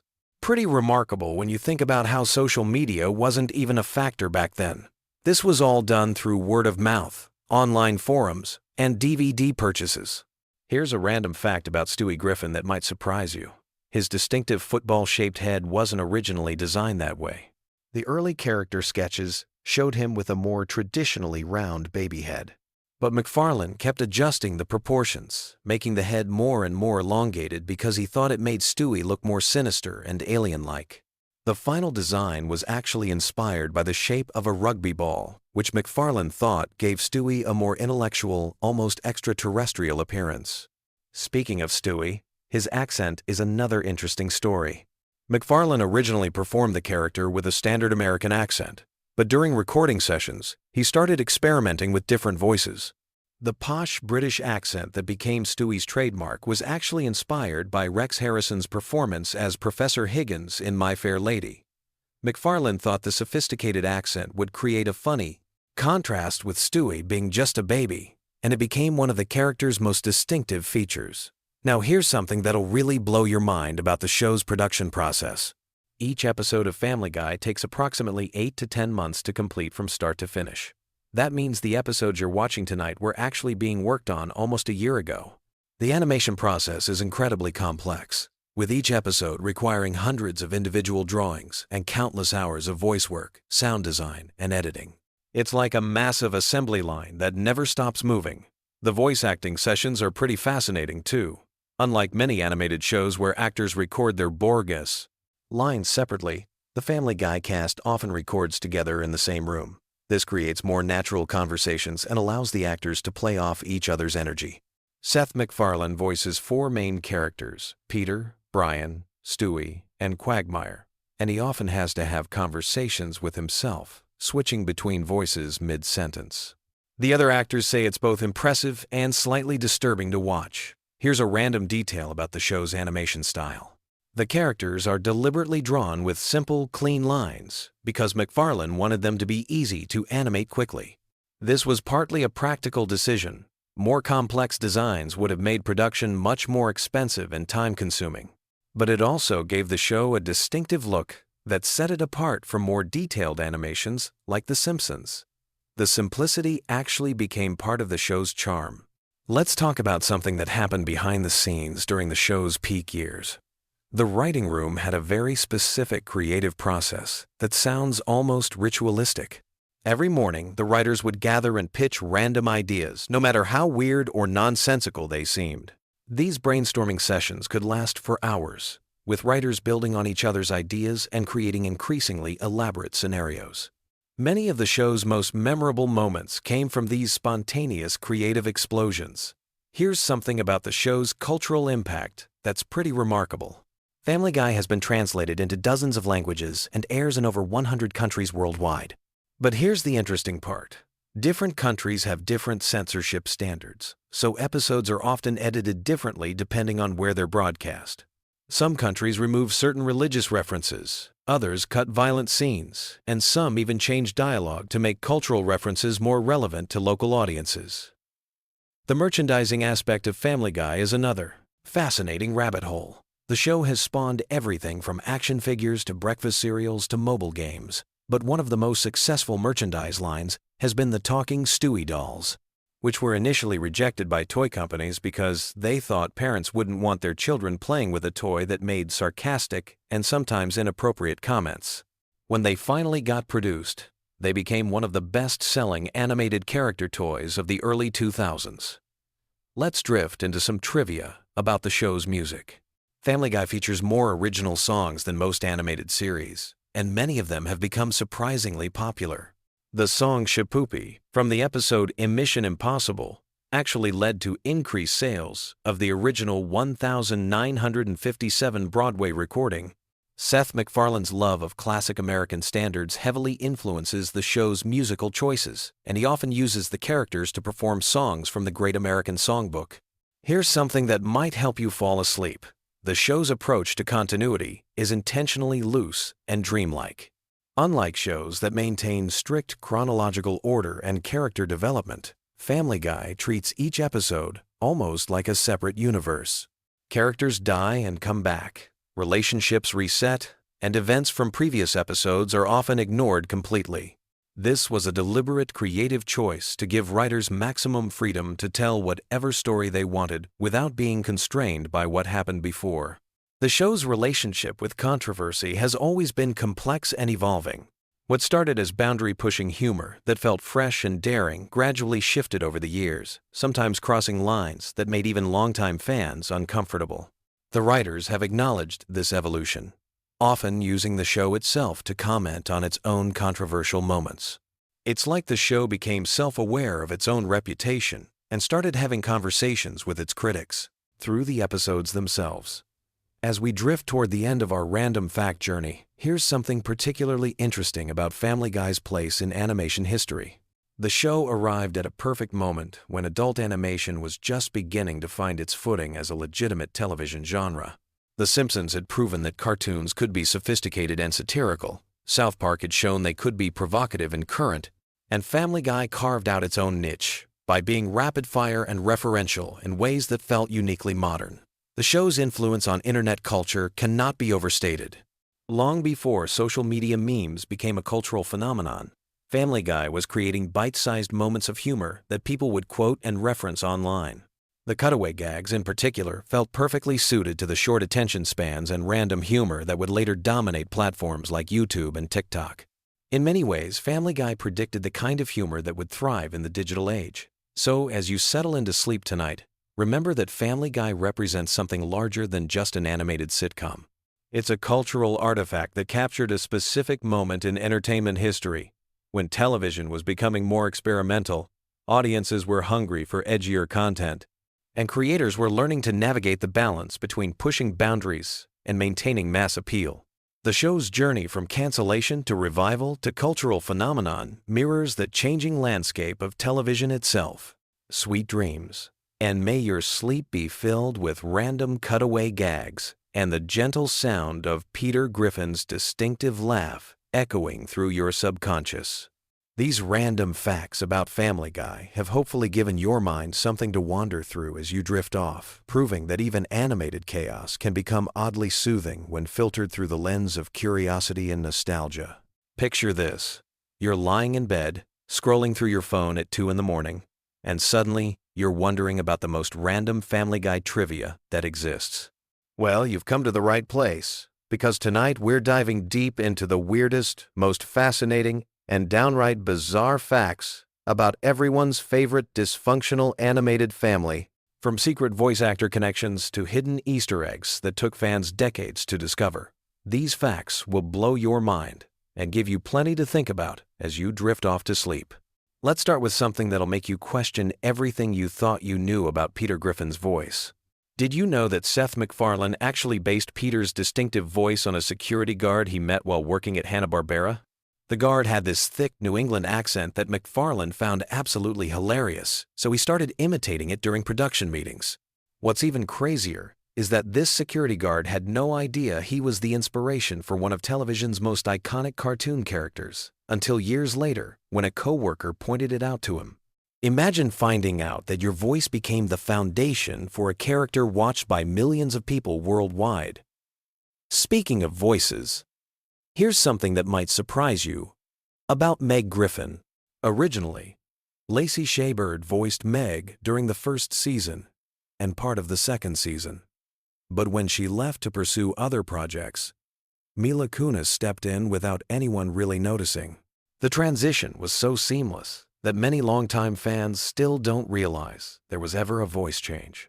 What makes this even more interesting is that Mila Kunis was initially hesitant to take the role because she felt bad about replacing another actress. Little did she know, she'd be voicing Meg for over 2 decades. Now let's talk about Stewie Griffin's accent, because there's a fascinating story behind that sophisticated British tone. Seth MacFarlane has revealed that Stewie's voice is actually inspired by Rex Harrison, the actor who played Professor Henry Higgins in the musical My Fair Lady. But here's the twist that most people don't know. MacFarlane originally wanted Stewie to gradually lose his accent as he got older, showing his American upbringing taking over. However, fans loved the accent so much that the creators decided to keep it permanently. This means Stewie's voice was supposed to be a temporary character trait that ended up becoming his most defining feature. Brian Griffin's character has one of the most unusual origin stories in animated television. Originally, Brian was going to be just a regular dog who couldn't talk. Seth MacFarlane only gave him the ability to speak because he needed a character who could serve as the voice of reason in the Griffin household. But here's what's really wild. Brian's personality is largely based on MacFarlane's own political views and personal struggles with alcoholism. In many ways, Brian serves as MacFarlane's animated alter ego, which explains why the character often breaks the fourth wall and seems more aware of the show's absurdity than other characters. The Griffin family's house has appeared in other Seth MacFarlane shows, but not in the way you might expect. The layout and design of the Griffin home was actually recycled and modified for use in American Dad as the Smith family residence. If you look closely at both houses, you'll notice they share remarkably similar floor plans, just with different decorations and color schemes. This was done to save time and money during production, but it created an unintentional connection between the two shows that eagle-eyed fans discovered years later. Cleveland Brown's spin-off show, The Cleveland Show, was originally supposed to be much darker in tone. The initial concept had Cleveland dealing with serious issues like racism, economic struggles, and family dysfunction in a more realistic way. However, Fox executives pushed for a lighter approach that would better match Family Guy's comedic style. This decision ultimately led to the show's cancellation after 4 seasons, as it never quite found its own identity separate from its parent series. Here's a fact that'll make you appreciate the show's attention to detail. Every single background character in Quahog has a name and backstory, even if they only appear for a few seconds.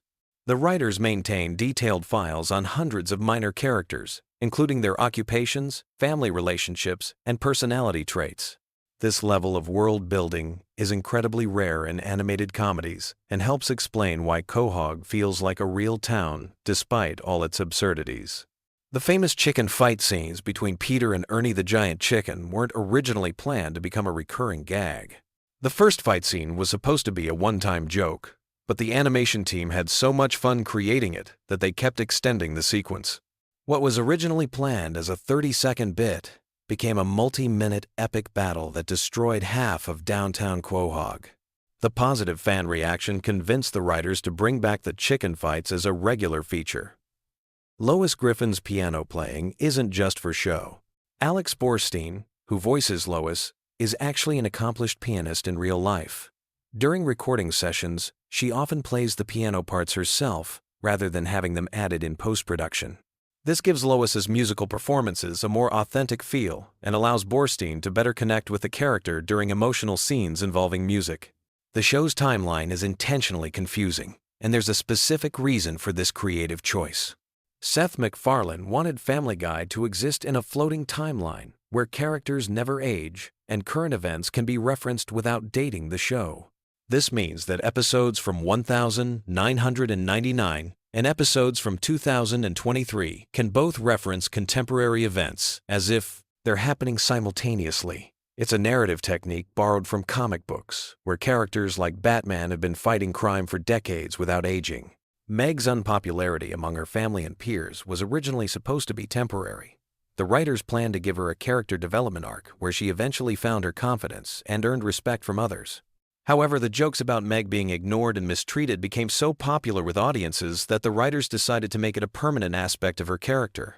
This decision has created one of the most consistent running gags in the show's history. The Family Guy writing room operates under a unique rule. Any writer can pitch a cutaway gag at any time, regardless of what's being discussed. This policy has led to some of the show's most memorable non-sequitur moments, including random historical events, celebrity parodies, and completely absurd scenarios. The writers keep a massive database of unused cutaway ideas that they can draw from whenever they need to fill time or add extra laughs to an episode. Here's something that might change how you watch the show. Many of the most quotable Peter Griffin lines were completely improvised by Seth MacFarlane during recording sessions. MacFarlane has a habit of going off script and trying different variations of lines until he finds something that makes the entire recording booth laugh. These spontaneous moments often end up being the most memorable parts of episodes, proving that sometimes the best comedy comes from pure improvisation. The character of Joe Swanson was created specifically to challenge stereotypes about people with disabilities. Rather than being defined by his wheelchair, Joe is portrayed as incredibly capable, often more physically impressive than his able-bodied friends.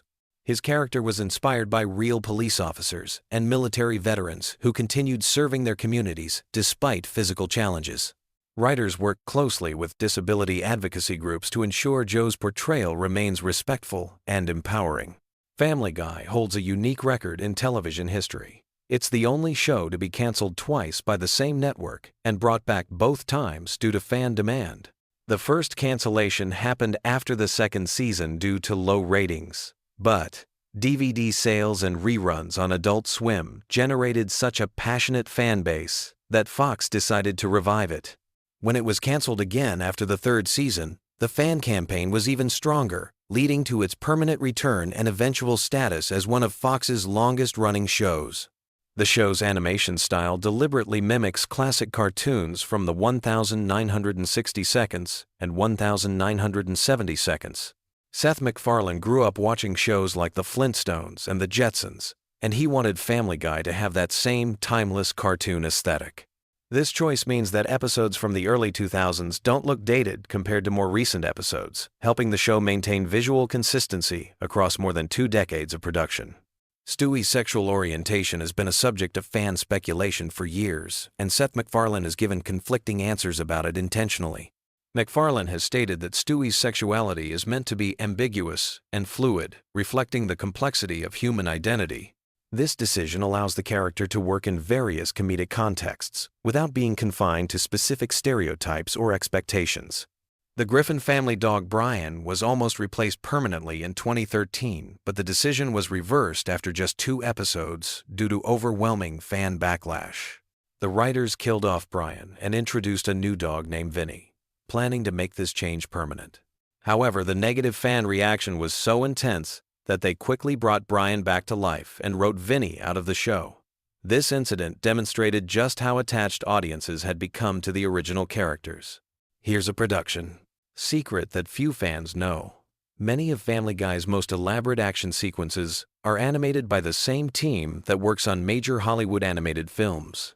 When the show needs complex chase scenes, fight sequences, or musical numbers, they often hire freelance animators who normally work on Disney or Pixar movies. This explains why certain Family Guy sequences have surprisingly high production values compared to typical television animation.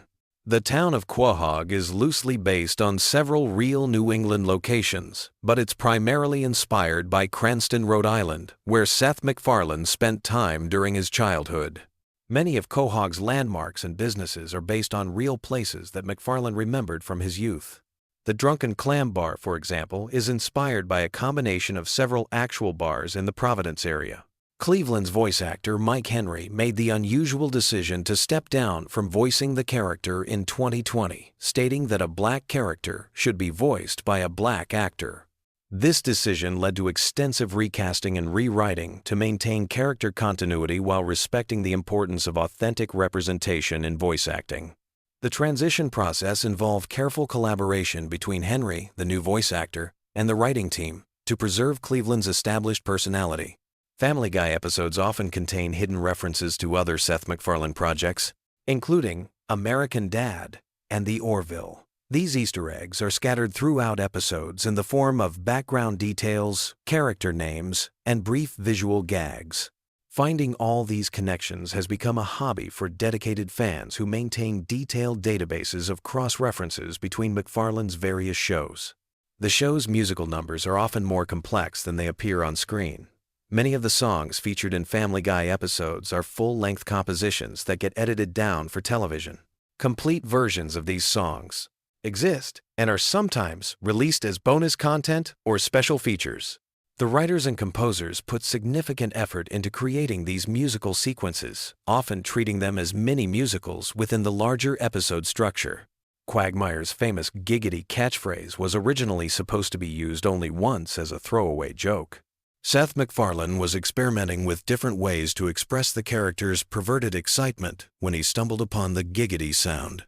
The phrase became so associated with Quagmire that it's now impossible to imagine the character without it, showing how sometimes the most memorable elements of fictional characters emerge completely by accident. The Family Guy universe contains numerous characters who have appeared across multiple episodes spanning decades, creating one of the most extensive animated fictional communities on television. Background characters like the greased-up deaf guy, the evil monkey, and various Quahog residents have their own continuing storylines and character development arcs that careful viewers can track across seasons. These random facts barely scratch the surface of Family Guy's incredibly detailed fictional world. From voice acting secrets to animation techniques, from character development decisions to production challenges, every aspect of this show has fascinating stories behind it. As you drift off to sleep tonight, you can rest easy knowing that somewhere in Quahog, the Griffin family is probably getting into another ridiculous adventure that will entertain audiences for years to come. Sweet dreams, and remember, when life gets you down, at least you're not Meg Griffin trying to fit in at James Woods High School. Picture this. You're lying in bed, scrolling through your phone at 2 a.m., when suddenly you realize something terrifying. The wholesome suburban mom from Family Guy might actually be one of television's most dangerous criminals. Tonight, we're diving deep into the bizarre, shocking, and downright unbelievable world of random Family Guy facts that'll keep your mind spinning as you drift off to sleep. Before we jump into this wild ride, let me set the stage. Family Guy has been blessing us with its chaotic humor since 1999. And over those decades, the show has accumulated more strange trivia than a conspiracy theorist's bulletin board. These aren't your typical behind-the-scenes stories about voice actors or animation techniques. No, we're talking about facts so random and unexpected that they'll have you questioning everything you thought you knew about the Griffin family and their twisted little universe. Let's start with something that'll make you see Lois Griffin in a completely different light. Did you know that if we calculated all of Lois's criminal activities throughout the series, she'd be facing multiple life sentences? I'm not talking about minor infractions here. We're discussing murder, drug manufacturing, corruption, kidnapping, and assault charges that would make even the most hardened criminals nervous. The evolution of Lois as a character is absolutely fascinating when you think about it. In the early seasons, she was essentially a generic sitcom mom, playing the straight woman to Peter's antics. But somewhere along the way, the writers decided to transform her into something far more sinister. By the later seasons, Lois had become a full-blown criminal mastermind, hiding behind the facade of suburban motherhood.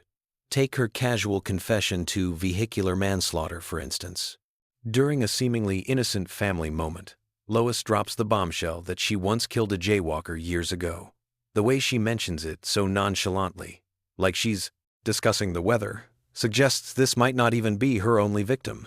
It makes you wonder what other dark secrets are lurking behind that perfectly styled red hair. But murder is just the tip of the iceberg.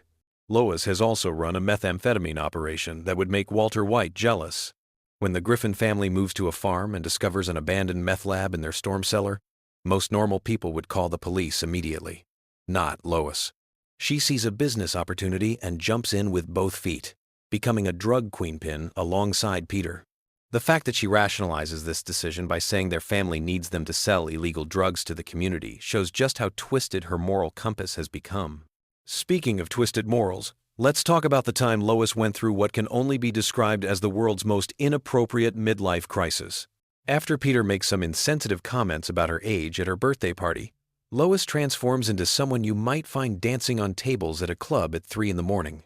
This leads to her attempting to seduce a teenage pop star, which crosses so many legal and ethical boundaries that it's hard to know where to begin. The shoplifting incident is another perfect example of how quickly Lois can spiral out of control. What starts as stealing a single ham from the grocery store escalates into a full-blown crime spree involving fine art and car parts. Her kleptomania becomes so severe that she eventually gets arrested, breaks out of jail, and turns her entire family into fugitives. All because she couldn't resist the thrill of taking something that didn't belong to her. But perhaps the most disturbing aspect of Lois's criminal behavior is how she treats her own children when things go wrong. When Stewie suffers a serious head injury, instead of rushing him to the hospital like any normal parent would, Lois chooses to cover it up. She and Peter create an elaborate scheme involving makeup and staged accidents to hide their negligence. The fact that she prioritizes avoiding responsibility over her child's well-being reveals a level of selfishness that's genuinely chilling. Now, let's shift gears and talk about some of the more bizarre production facts that most fans don't know. The show's creator, Seth MacFarlane, originally pitched Family Guy as a much darker, more satirical series. Many of the early concepts were considered too controversial, even for late-night television. Some of these rejected ideas eventually found their way into later episodes, but in modified form. The voice acting process for Family Guy is more complex than most people realize. Seth MacFarlane voices multiple main characters, often having full conversations with himself during recording sessions. The technical challenge of maintaining distinct personalities and vocal patterns for each character while switching back and forth rapidly is something that few voice actors could handle. MacFarlane has mentioned in interviews that he sometimes loses track of which character he's supposed to be voicing mid-sentence. The show's animation style, while appearing simple on the surface, actually requires an enormous amount of detail work. Each episode contains hundreds of subtle visual gags and background jokes that most viewers miss entirely. The animators deliberately hide references to other shows, movies, and pop culture phenomena in almost every frame. Some of these hidden jokes are so obscure that they're only discovered by fans years after the episodes originally aired. One of the most interesting aspects of Family Guy's production is how the writers handle the show's timeline. The characters never age, despite the show running for over 2 decades. This creates some fascinating continuity challenges. For example, pop culture references that were current when early episodes were written now seem dated, but the characters still react to them as if they're happening in real time. The writers have to constantly balance staying relevant with maintaining the show's internal consistency. The censorship battles that Family Guy has fought over the years could fill their own documentary series. Network executives have rejected countless jokes, storylines, and visual gags for being too offensive or controversial. What's fascinating is that some of the content that was deemed unacceptable 15 years ago would probably pass without comment today, while other material that aired without issue then would never make it to broadcast now. The shifting standards of what's considered appropriate for television have forced the writers to constantly adapt their approach. Let's talk about the show's international reception, which varies wildly from country to country. In some nations, entire episodes have been banned for content that American audiences barely notice. Certain characters have been completely removed from international versions, while other episodes have been so heavily edited that they're barely recognizable. The challenge of creating content that works across different cultural contexts while maintaining the show's irreverent spirit has led to some creative solutions and some spectacular failures. The merchandise empire surrounding Family Guy is absolutely massive, but some of the products that have been created are genuinely bizarre. There have been Family Guy energy drinks, pet accessories, and even home security systems. The strangest might be the Family Guy branded medical supplies, which seems like an odd choice given the show's generally unhealthy lifestyle choices and medical mishaps. The fact that someone thought a thermometer featuring Peter Griffin was a marketable idea says something about our society that I'm not sure I want to examine too closely. Speaking of merchandise, the show's impact on internet culture cannot be overstated. Family Guy clips and memes have become a fundamental part of online humor, often taken completely out of context and used in ways the original creators never intended. Some jokes that weren't particularly funny in their original episodes have become comedy gold when isolated and shared online. The show has essentially become a meme generator, producing content that takes on a life of its own in the digital world. The guest star roster for Family Guy reads like a who's who of entertainment industry legends. What's remarkable is how many A-list celebrities have been willing to appear on a show that regularly mocks celebrity culture and Hollywood excess. Some guests have even allowed the show to create entire episodes built around making fun of their public personas. The fact that these stars are willing to be the butt of the joke shows either remarkable good humor or excellent agents who understand the value of staying relevant. But let's get back to the truly weird stuff. Did you know that the show has featured several episodes that were never supposed to air? These lost episodes contain content so strange or controversial that network executives decided they crossed lines that shouldn't be crossed. Some of these episodes have leaked online over the years, while others remain locked away in the Fox vault, possibly never to see the light of day. The existence of this hidden Family Guy content has spawned entire online communities dedicated to tracking down and sharing these forbidden episodes. The show's approach to historical events is particularly interesting. Family Guy has tackled everything from the Kennedy assassination to 9/11, often in ways that push the boundaries of good taste. What's fascinating is how the show uses humor to comment on serious subjects, while simultaneously acknowledging that some things probably shouldn't be joked about. This creates a strange tension, where the show is both deeply irreverent and oddly respectful at the same time. The technical aspects of producing Family Guy have evolved dramatically over the show's run. Early episodes were animated using traditional cell animation techniques, while later seasons rely heavily on computer-generated imagery. This transition has allowed for more complex visual effects and smoother animation, but it's also changed the fundamental look and feel of the show in subtle ways that longtime fans notice immediately. One of the most bizarre aspects of Family Guy lore involves the show's relationship with its own cancellation. The series was actually canceled twice by Fox, only to be brought back due to popular demand and strong DVD sales. This cancellation and resurrection cycle has become part of the show's mythology, with episodes regularly making jokes about their own temporary death. Few television series have turned their own mortality into a running gag quite so effectively. The scientific accuracy, or complete lack thereof, in Family Guy episodes could provide material for an entire physics course on what not to do. The show regularly features characters surviving impacts that would kill normal humans, objects behaving in ways that violate basic laws of physics, and medical situations that would be impossible in reality. While this is obviously intentional comedy, the sheer volume of scientific impossibilities in each episode is actually quite impressive from a creative standpoint. As you're drifting off to sleep tonight, consider this final thought. Family Guy has been on the air for so long that there are now adults who have never lived in a world without the Griffin family. For an entire generation, the bizarre logic of Family Guy humor has been a constant background presence in their lives. The show has shaped comedy sensibilities, influenced internet culture, and created a shared cultural language that spans multiple generations. The random facts we've explored tonight barely scratch the surface of the Family Guy universe. Behind every episode lies a web of creative decisions, production challenges, and cultural commentary that reveals far more depth than the show's crude humor might suggest. Whether you love it or hate it, Family Guy has undeniably left an indelible mark on television history and popular culture. So as you close your eyes and let sleep take over, remember that somewhere in the world, animators are working on the next batch of Family Guy episodes, creating new random facts that will someday keep future generations awake at night, wondering how on earth such a bizarre and wonderful show ever came to exist. Sweet dreams, and may your subconscious be filled with the chaotic energy of the Griffin family and their endlessly entertaining dysfunction. Picture this: you're lying in bed, scrolling through your phone, and your brain is buzzing with the day's chaos. You need something familiar, something comforting, something that'll help you drift off into peaceful sleep. Well, tonight we're diving into the wonderfully weird world of Quahog with some random Family Guy facts that'll ease you into dreamland.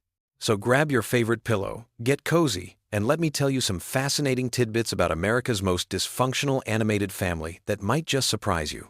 Did you know that Family Guy was actually canceled not once, but twice? The show first got the axe in 2002 after just 3 seasons. Fox executives thought the ratings weren't strong enough to justify keeping it alive. But here's where it gets interesting. The show found new life through DVD sales and reruns on Adult Swim. The DVD sales were so phenomenal that they broke records for animated series at the time. Fans were buying up seasons faster than Peter could down a beer at the Drunken Clam. This unprecedented demand from home video sales convinced Fox to bring the show back in 2005, making it one of the first series ever to be resurrected primarily due to DVD performance. The voice behind Peter Griffin, Seth MacFarlane, actually does most of his recording sessions incredibly quickly. While many voice actors take hours to perfect their performances, MacFarlane can knock out an entire episode's worth of dialogue in about 2 hours. That's pretty impressive when you consider he voices not just Peter, but also Brian, Stewie, and Glenn Quagmire. His rapid recording style comes from his background in radio, where timing and efficiency were absolutely crucial. MacFarlane developed his distinctive character voices during his college years at the Rhode Island School of Design, where he actually created an early version of Family Guy as his senior thesis project. Speaking of voices, here's something that might keep you pondering as you fall asleep. Stewie's accent isn't actually British. Seth MacFarlane has explained that Stewie's voice is meant to be a sort of generic upper-class accent that could come from anywhere. It's a theatrical, affected way of speaking that's supposed to make Stewie sound sophisticated and pretentious, regardless of geographic origin. The inspiration came from old Hollywood actors and theater performers who adopted similar speech patterns to sound more refined. The character of Glenn Quagmire has one of the most disturbing backstories in animated television, though it's mostly revealed through throwaway gags and quick references. His middle name is apparently Quentin, and he's supposedly been a pilot since the 1960 seconds, which would make him significantly older than he appears. The show has hinted that he's been involved in various historical events, always in morally questionable ways. His famous catchphrase, "giggity," wasn't actually in the original character design. It evolved naturally during Seth MacFarlane's recording sessions and became so popular with the writers that they started incorporating it into more and more episodes. Here's a fact that might make you appreciate the show's attention to detail. The Griffin family's house layout is incredibly consistent throughout the series. The writers and animators keep detailed floor plans to ensure that rooms connect properly from episode to episode. This level of continuity is actually quite rare in animated sitcoms, where houses often seem to have magical expanding and contracting rooms depending on what the plot needs. The Griffin house is based on an actual home in Cranston, Rhode Island, though it's been modified significantly for animation purposes. Brian's character has evolved dramatically since the show's early days. Originally, he was written as more of a straight man to Peter's antics, serving as the voice of reason in the household. However, as the series progressed, the writers began exploring Brian's flaws more deeply. His pretentiousness, his drinking problem, his romantic failures, and his writing aspirations all became major character traits. This evolution reflects Seth MacFarlane's own growth as a writer and his willingness to make his characters more complex and sometimes less likable. The show's cultural impact extends far beyond television screens. Family Guy has influenced internet meme culture in ways that few other shows can claim. The Roadhouse cutaway gag became a popular meme format years before most people even knew what memes were. The "oh no" moments, the chicken fights, and countless other Family Guy references have become part of online vernacular. This digital footprint has helped keep the show relevant with younger audiences who might discover it through social media rather than traditional television viewing. One of the most interesting aspects of Family Guy's production is how cutaway gags are created. The writers have a separate room where they brainstorm completely random, unrelated jokes that can be inserted into episodes when needed. These gags are often written months before they're actually used, and they're stored in a database that writers can search through when they need to fill time or add comedy to a scene. This system allows for the show's signature non-sequitur humor, while maintaining a consistent production schedule. The character of Meg has been voiced by 2 different actors, though most viewers probably never noticed the change. Lacey Chabert voiced Meg during the first season, but Mila Kunis took over starting in season 2. The transition was so seamless that it barely registered with audiences. Mila Kunis has mentioned in interviews that she initially tried to match Lacey Chabert's interpretation of the character, but eventually developed her own approach. Interestingly, Kunis was also voicing Jackie Burkhardt on That 70 Seconds show at the same time, showcasing her range as a voice actor. Family Guy's relationship with censorship has been fascinating to observe over the years. The show has pushed boundaries consistently, sometimes getting away with content that surprises even longtime viewers. However, there are also episodes that have been banned or heavily edited for various reasons. The censorship battles have actually become part of the show's identity, with Seth MacFarlane and the writers often incorporating discussions about censorship directly into episodes. The show's approach to celebrity guest stars is uniquely irreverent. Unlike many animated series that treat celebrity appearances as special events, Family Guy often has famous people, voice characters, who are immediately killed off or humiliated in some way. This approach reflects the show's general irreverence towards celebrity culture and its willingness to bite the hand that feeds it. Many celebrities have appeared on the show specifically because they wanted to be made fun of, which says something interesting about the show's cultural position. Here's something that might surprise you. Family Guy has actually won several Emmy nominations and awards over the years. While it's often dismissed as lowbrow humor, the show has been recognized for its voice acting, animation, and music. Seth MacFarlane's musical numbers, in particular, have received critical acclaim. His background in musical theater shows through in episodes featuring elaborate song and dance sequences, which often rival those found in major animated films. The show's international versions are fascinating studies in cultural adaptation.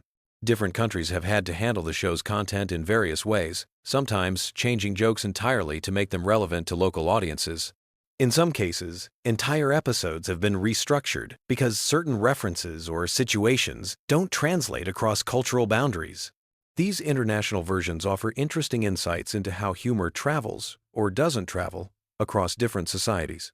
Family Guy's merchandise empire is surprisingly extensive and eclectic. Beyond the typical t-shirts and action figures, there have been Family Guy board games, cookbooks, and even meditation guides. The show's merchandising success demonstrates how deeply it has penetrated popular culture. Fans don't just watch Family Guy, they incorporate it into various aspects of their lives through products that extend the show's universe into the real world. The writing process for Family Guy involves what the staff calls manatee balls, a reference to a South Park episode that made fun of Family Guy's writing style. The writers actually embraced this criticism and lean into the randomness that South Park was mocking. They've developed systems for generating increasingly absurd combinations of references, situations, and characters. This self-aware approach to their own writing style has become part of the show's meta-humor. Seth MacFarlane's other projects have often served as testing grounds for Family Guy concepts. The Orville, his science fiction series, actually uses some of the same character dynamics and humor styles that he developed for Family Guy, just in a different setting. Similarly, American Dad and The Cleveland Show served as laboratories where different aspects of the Family Guy formula could be explored and refined. The show's relationship with current events is complex and ever-evolving. Family Guy often references things that happened months before episodes air due to production schedules, but the writers have developed techniques for keeping the show feeling current. They've also mastered the art of making jokes that feel timeless, even when they're about very specific cultural moments. One aspect of Family Guy that often goes unnoticed is its sophisticated understanding of animation history. The show regularly pays homage to classic animation styles, from Disney to Warner Brothers to obscure experimental films. These references serve multiple purposes. They demonstrate the creator's deep knowledge of their medium. They provide visual variety, and they create inside jokes for animation enthusiasts. The show's impact on other animated series cannot be overstated. Family Guy's success opened doors for more adult-oriented animated programming and influenced the humor styles of countless other shows. Its willingness to break the fourth wall, its pop culture reference density, and its approach to controversial topics have all been adopted and adapted by other animated series. As you drift off to sleep, consider this. Family Guy represents a unique moment in television history, where traditional broadcast standards, internet culture, and animation technology all converged to create something entirely new. The show emerged just as DVD sales were becoming important, just as internet memes were developing, and just as animation technology was becoming sophisticated enough to support rapid production schedules. The voice actors have developed such strong relationships with their characters that they often improvise during recording sessions. These improvisations frequently make it into the final episodes, adding spontaneity to what could otherwise be very controlled animation. The chemistry between voice actors, even when they're recording separately, comes through in the final product in ways that feel natural and unforced. Family Guy's legacy will likely be its demonstration that animated television could be both commercially successful and artistically ambitious while maintaining an irreverent, anti-establishment attitude. It proved that audiences were hungry for content that didn't talk down to them, that referenced the full spectrum of popular culture, and that wasn't afraid to offend or surprise. So as you close your eyes tonight, remember that somewhere in the world, someone is discovering Family Guy for the first time. Someone else is rewatching their favorite episode, and the creators are probably working on new ways to surprise, shock, and entertain audiences. In the grand tradition of animated comedy, Family Guy continues to push boundaries, challenge expectations, and remind us that sometimes the most comforting thing about entertainment is its complete unpredictability. Sweet dreams, and remember, tomorrow is another day in Quahog, where anything can happen, and usually does. Picture this. You're lying in bed, scrolling through your phone at 2 in the morning, and suddenly, you remember that time Peter Griffin literally married a cardboard cutout of himself. Welcome to the weird, wild world of Family Guy, where the most random facts are often the most fascinating ones. Tonight, we're diving deep into the strangest corners of Quahog, with facts so bizarre they'll either help you drift off to sleep or keep you awake, wondering how the writers even came up with this stuff.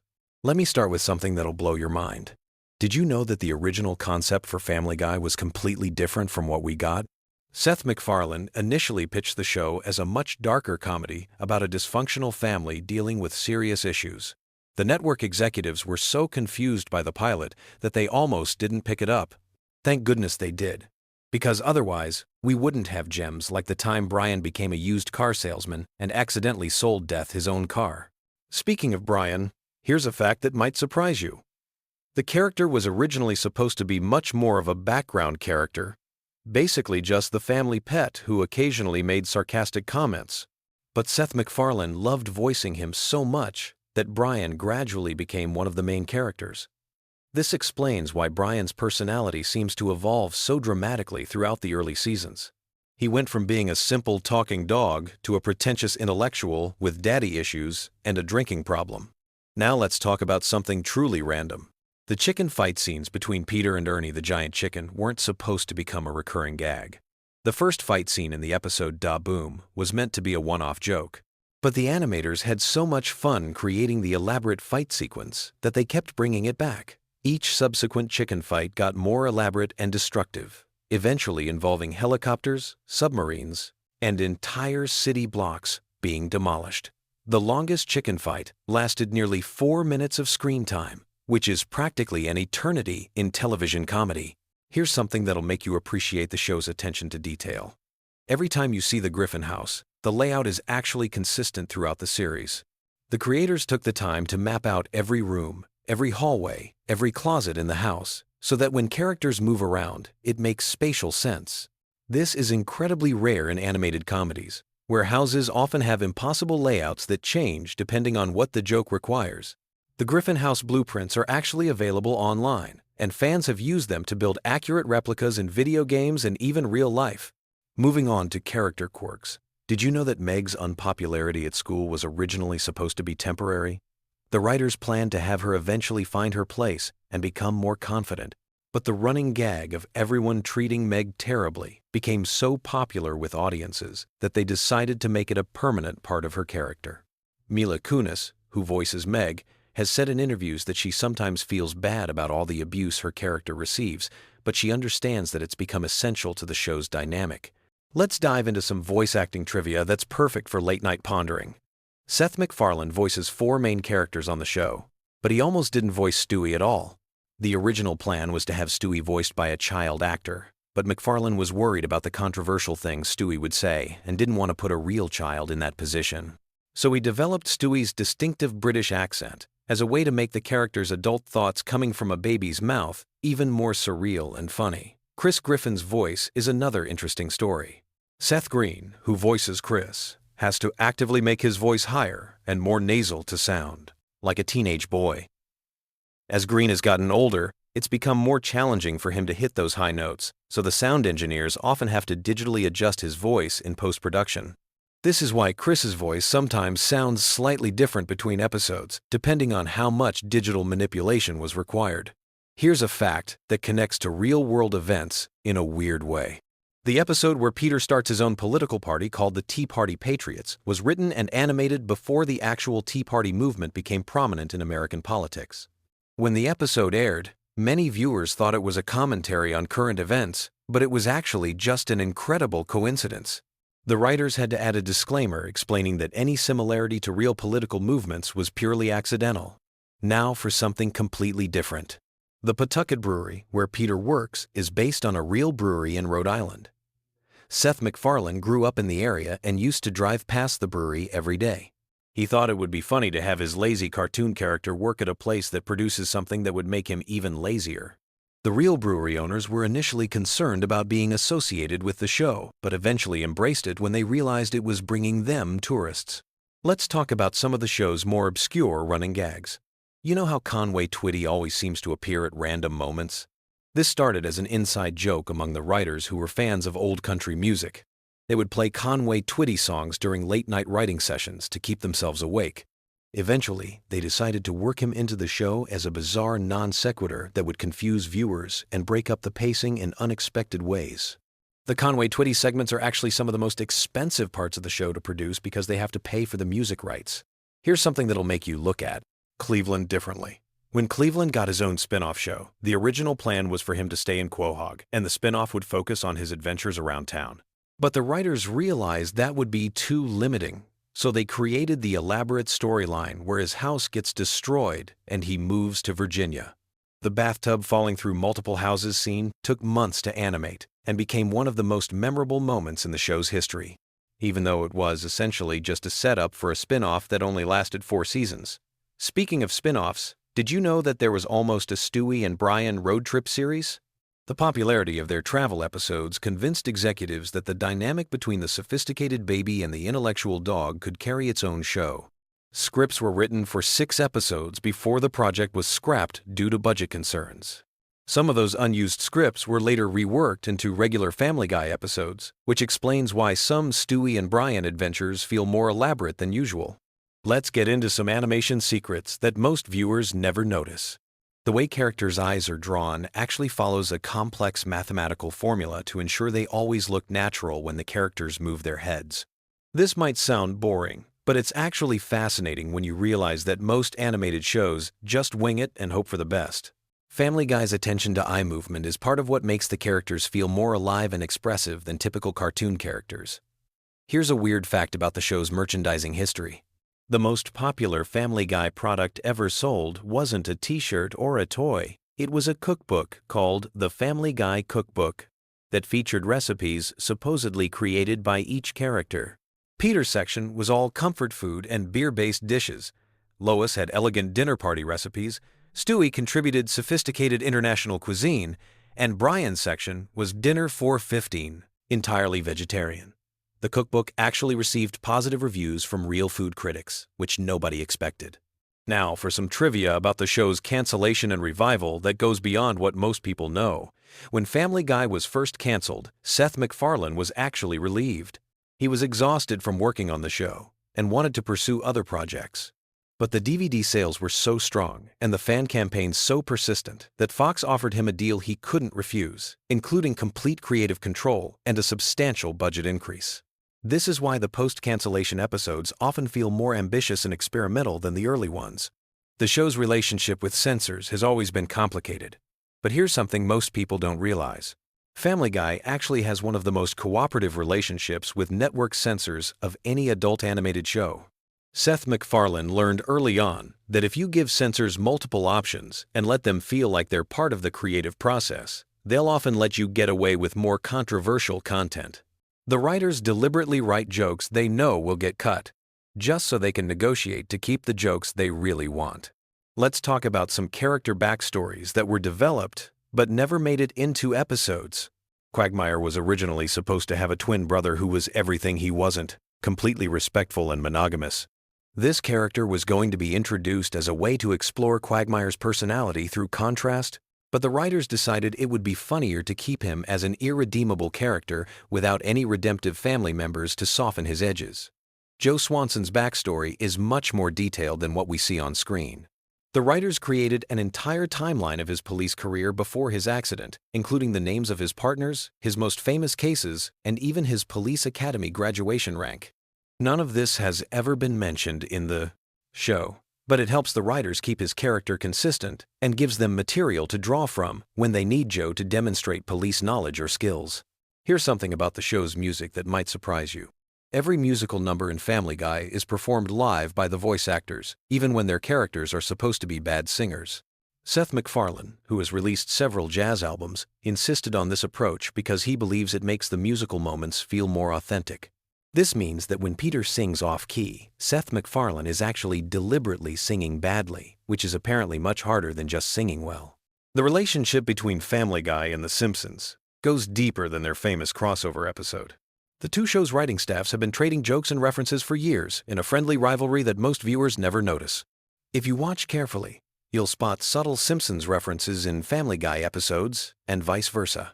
This tradition started when several Family Guy writers were hired away from The Simpsons, and they maintained friendships with their former colleagues. Now, here's a production fact that explains a lot about the show's pacing. Family Guy episodes are actually written to be about 30 minutes long, but they're edited down to fit the 22-minute television format. This means there are about 8 minutes of content cut from every episode. These deleted scenes aren't just throwaway jokes either. They often contain character development and plot details that would make the episodes feel more complete. Some of these deleted scenes have been released on DVD collections, and they often change how you interpret the episodes. The show's approach to celebrity guest stars is completely different from most animated comedies. Instead of having celebrities play themselves or obvious parodies of themselves, Family Guy often casts them as completely random characters. This creates a fun game for viewers who recognize the voices but can't immediately place where they know them from. Adam West playing the mayor was the template for this approach, and it's been incredibly successful at attracting high-profile guest stars who want to try something different. Let's explore some of the show's more philosophical elements that get overlooked because of all the random humor. The relationship between Stewie and Brian is actually a sophisticated exploration of the friendship between youth and experience. Stewie represents unlimited potential and ambition, while Brian represents the reality of compromise and disappointment that comes with age. Their adventures often end with both characters learning something, but in subtle ways that don't feel preachy or forced. The show's treatment of time travel and alternate realities follows surprisingly consistent rules. The writers created an internal logic system for how these sci-fi elements work in the Family Guy universe, even though they rarely explain it to viewers. This attention to detail is why the time travel episodes feel coherent instead of just random, and it allows them to create genuine consequences for the characters' actions across multiple episodes. Here's something about the animation process that most people never consider. Each episode of Family Guy requires approximately 15,000 individual drawings. The animators have developed shortcuts and techniques to make this process more efficient, but it still takes about 8 months from the initial script to the finished episode. This explains why the show sometimes references events that seem outdated by the time the episode airs. The references were current when the episode was being written and animated. The voice recording process is also more complex than most people realize. While some animated shows record all the voices separately, Family Guy often records the main cast together in the same room. This creates more natural-sounding conversations and allows the actors to play off each other's energy. Seth MacFarlane switches between his different character voices during these sessions, which the other actors say is both impressive and slightly disturbing to witness in person. Now for some trivia about the show's impact on popular culture that goes beyond the obvious memes and catchphrases. Family Guy has been credited with popularizing the rapid-fire pop culture reference style that's now common in comedy. Before Family Guy, most TV shows would make 1 or 2 cultural references per episode. Family Guy started making dozens of references per episode, training audiences to catch quick jokes and creating a more interactive viewing experience. The show's influence on internet culture is also significant. Family Guy was one of the first TV shows to embrace online fan communities and viral marketing. The creators regularly engage with fans on social media and have incorporated fan suggestions into actual episodes. This relationship between creators and fans has become the standard for modern entertainment. But Family Guy was pioneering this approach when most TV executives were still afraid of the internet. Finally, here's a fact that brings everything full circle.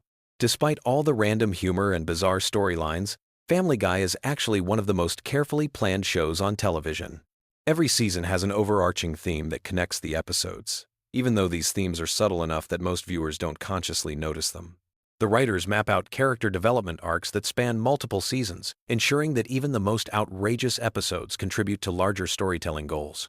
As you drift off to sleep tonight, remember that somewhere in the world, there are people whose full-time job is deciding exactly how long Peter Griffin's fights with a giant chicken should last.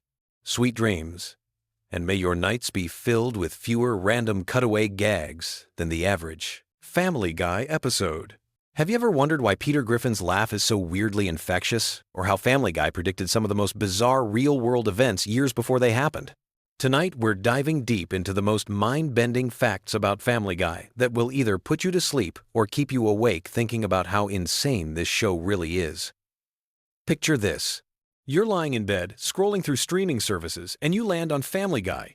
Maybe you've seen every episode a dozen times, or maybe you're just discovering the chaos that is the Griffin family. Either way, there are secrets hidden in plain sight that even the most dedicated fans miss. From voice acting mysteries that will blow your mind to cultural references so obscure they require a PhD to understand, Family Guy is way more complex than anyone gives it credit for. Let's start with something that sounds completely made up but is absolutely true. Seth MacFarlane, the creator of Family Guy, was supposed to be on one of the planes that hit the World Trade Center on September 11th. He had a ticket for American Airlines Flight 11, but missed it because he was hungover and his travel agent gave him the wrong departure time. That single hangover and scheduling mix-up literally changed television history. Without that random twist of fate, we never would have gotten the Griffin family or any of Seth's other animated shows. But here's where it gets even weirder. Family Guy has this uncanny ability to predict future events that borders on supernatural. Remember the episode where Peter hurts his knee and makes that hissing sound while sucking air through his teeth? That became one of the most recognizable memes on the internet, years before memes were even called memes. The show was creating viral content before viral content existed. Speaking of predictions, Family Guy called out Kevin Spacey's behavior in a 2005 episode where Stewie runs naked through a shopping mall and someone says, "Somebody call the police." And another character responds, "I think Kevin Spacey already did. This was more than a decade before the Kevin Spacey scandal broke. How do the writers keep nailing these things?" It's like they have a crystal ball hidden in their writing room. The voice acting situation is absolutely bonkers when you really think about it. Seth MacFarlane voices Peter Griffin, Brian Griffin, Stewie Griffin, Glenn Quagmire, Tom Tucker, and Carter Pewterschmidt, among others. That means he's literally having conversations with himself for huge chunks of every episode. Imagine being in the recording booth talking to yourself as different characters for hours on end. It's like method acting taken to an extreme level. Alex Borstein, who voices Lois Griffin, also voices Trisha Takanawa and several other female characters.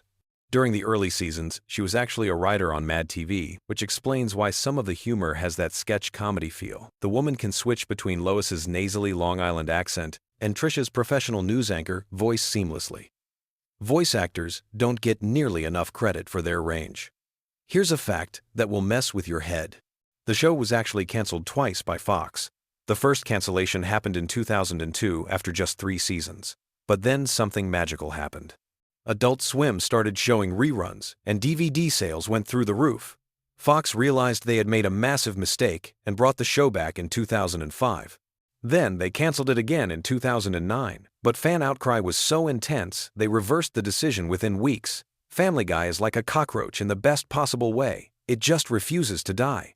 The animation process is way more complicated than you might think. Each episode takes about 10 months to complete, from initial script to final animation. The overseas animation studios in South Korea handle most of the actual drawing, while the American team focuses on storyboarding and voice work.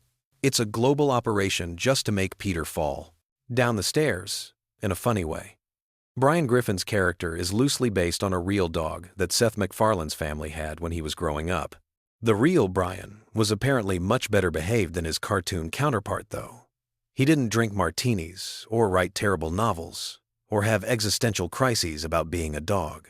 The fictional Brian's pretentious intellectual personality came from Seth's observations of people he knew in college who took themselves way too seriously.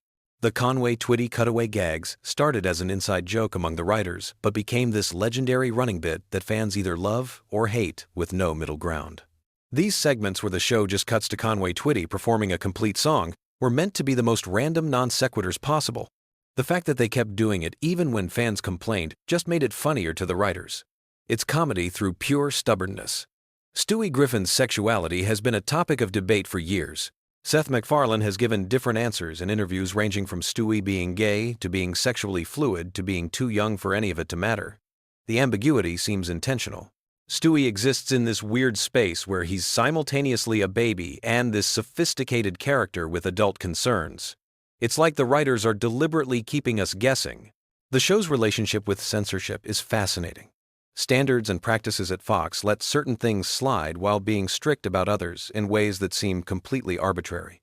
Characters can be violently injured in cartoonish ways, but heaven forbid someone says a particular word or shows too much animated skin. The writers have turned working around censorship into an art form. Cleveland's spin-off show, The Cleveland Show, ran for 4 seasons and was actually pretty decent, but never found the same audience as Family Guy. When Cleveland moved back to Quahog, it felt like a homecoming. Mike Henry, who voiced Cleveland, stepped down from the role in 2020, citing the need for black actors to voice black characters. The recasting brought Arif Zahir into the role, and honestly, the transition was seamless. The show's pop culture references are so dense you could teach entire courses on them. From obscure 1,980 seconds commercials to deep cuts from classic Hollywood movies, the writers assume their audience has an encyclopedic knowledge of American media history. Some references are so specific that you need to be a certain age and from a particular region to get them. It's like they're rewarding viewers for paying attention to decades of television and movies. Peter Griffin's job at the brewery is based on real brewery operations that Seth MacFarlane researched.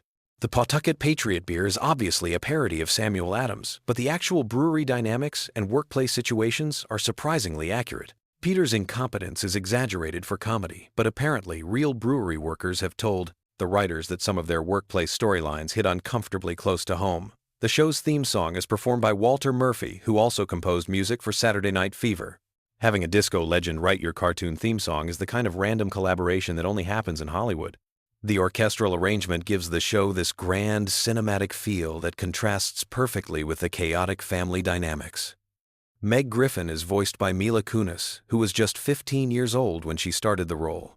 She's grown up with the character in a way that's pretty unique for voice acting. Lacey Chabert voiced Meg in the first season before scheduling conflicts forced her to step down. The transition happened so smoothly that most viewers didn't even notice the change.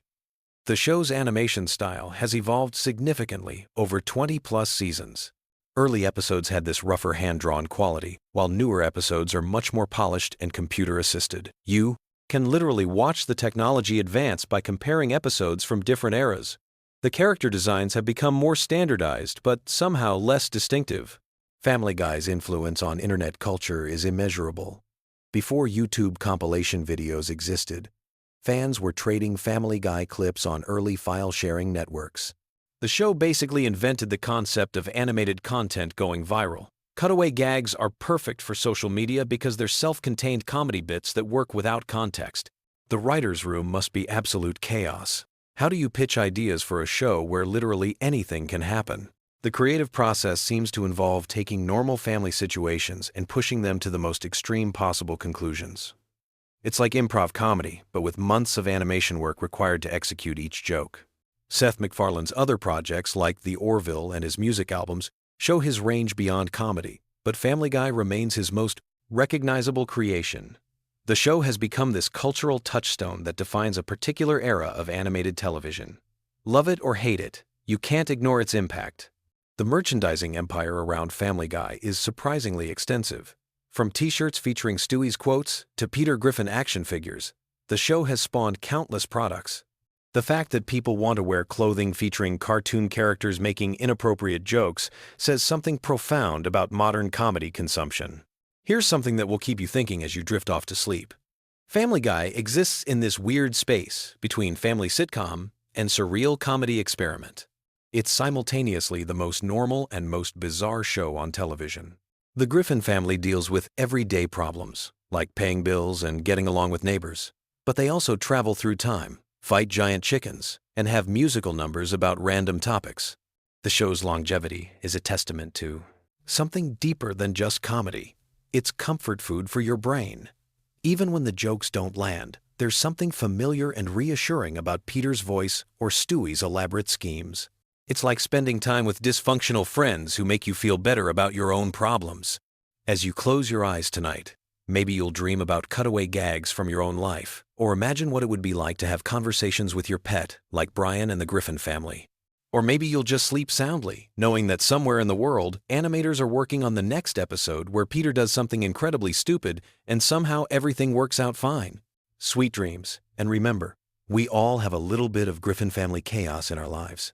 The difference is, their chaos gets turned into comedy gold, while ours just makes us tired. At least now you know some random Family Guy facts that are just weird enough to either bore you to sleep or keep you awake. Wondering what other secrets are hidden in your favorite animated shows? Think you know everything about your favorite fictional families?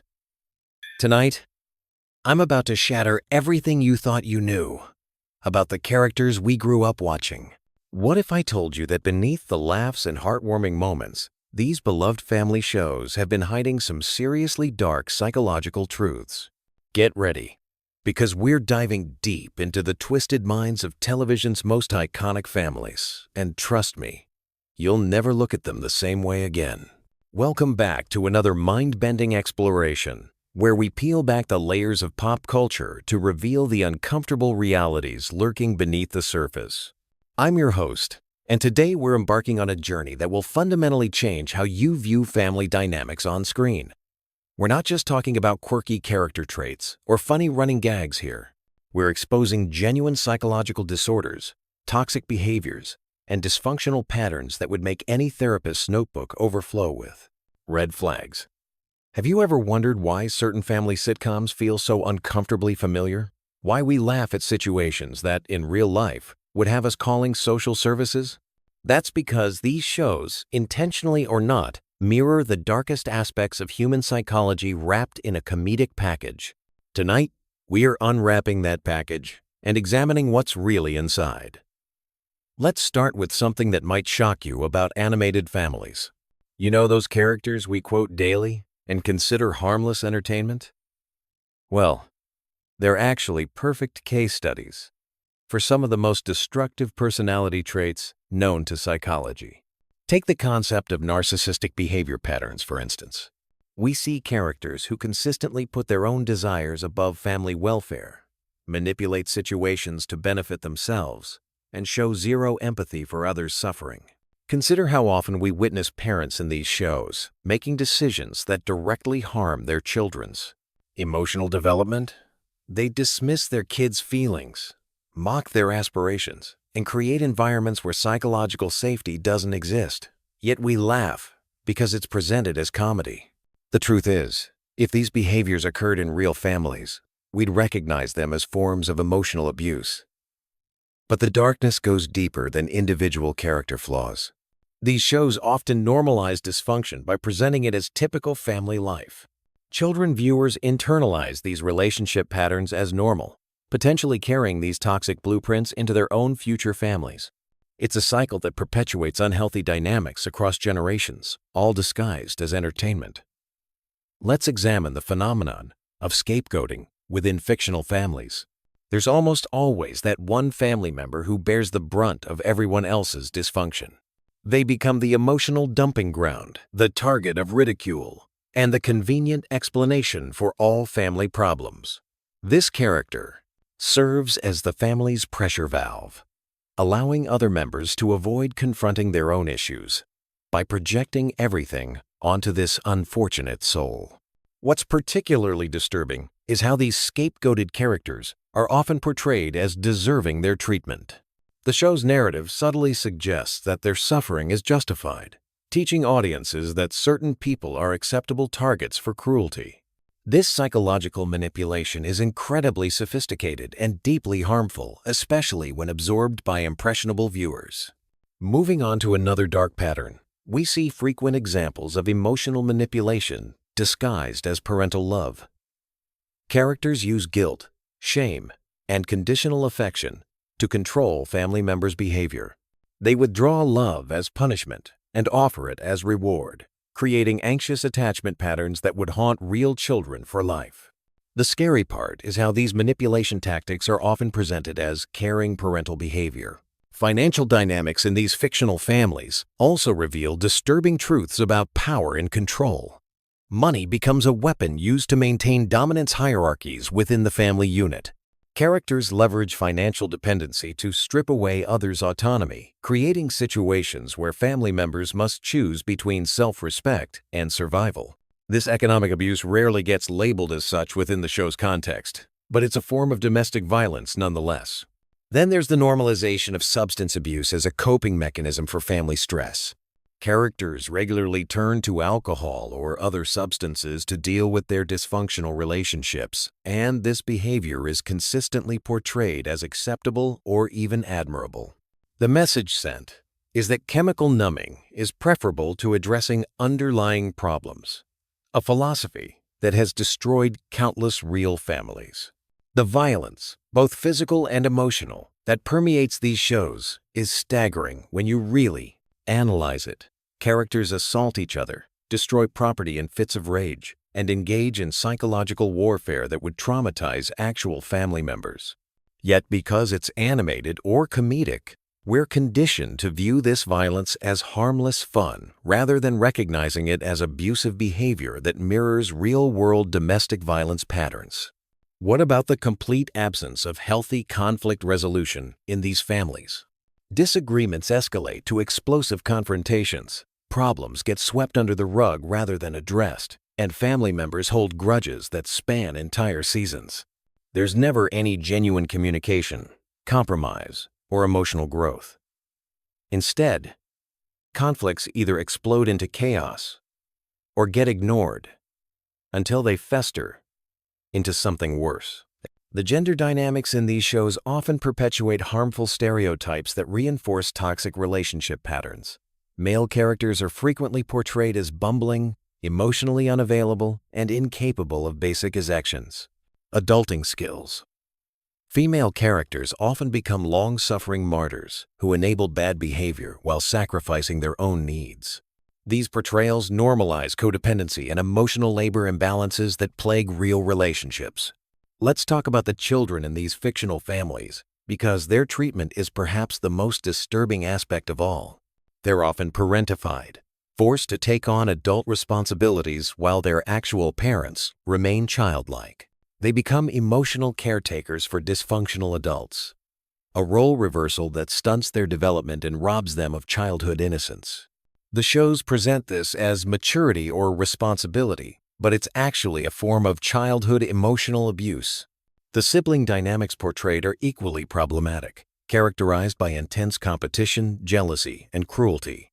Siblings are pitted against each other for parental attention and approval, creating lifelong rivalries rather than supportive bonds.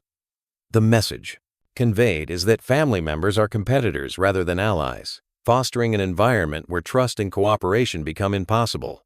Privacy and personal boundaries are consistently violated in these fictional families. Characters rifle through each other's belongings, eavesdrop on private conversations, and invade personal space without consequence. This normalized boundary violation teaches viewers that family members don't deserve privacy or respect, setting up expectations that healthy relationships cannot meet. The way mental health issues are handled in these shows is particularly troubling. Characters displaying clear signs of depression, anxiety, or other psychological conditions are mocked rather than supported. Their struggles become punchlines rather than opportunities for compassion and understanding. This portrayal stigmatizes mental health challenges and discourages seeking help. Perhaps most disturbing is how these shows handle consequences for toxic behavior. Characters rarely face meaningful repercussions for their harmful actions. They might receive temporary comeuppance, but by the next episode, they're back to their destructive patterns without any real change or growth. This lack of consequences suggests that toxic behavior is acceptable as long as you're family. The enablement that occurs within these family systems is staggering. Instead of holding destructive family members accountable, other characters make excuses, cover up problems, and adapt their own behavior to accommodate dysfunction. This teaches viewers that enabling is loving, and that challenging toxic behavior is disloyal, perspectives that trap people in abusive relationships. Financial irresponsibility is often glorified in these shows, with characters making impulsive decisions that endanger their family's security.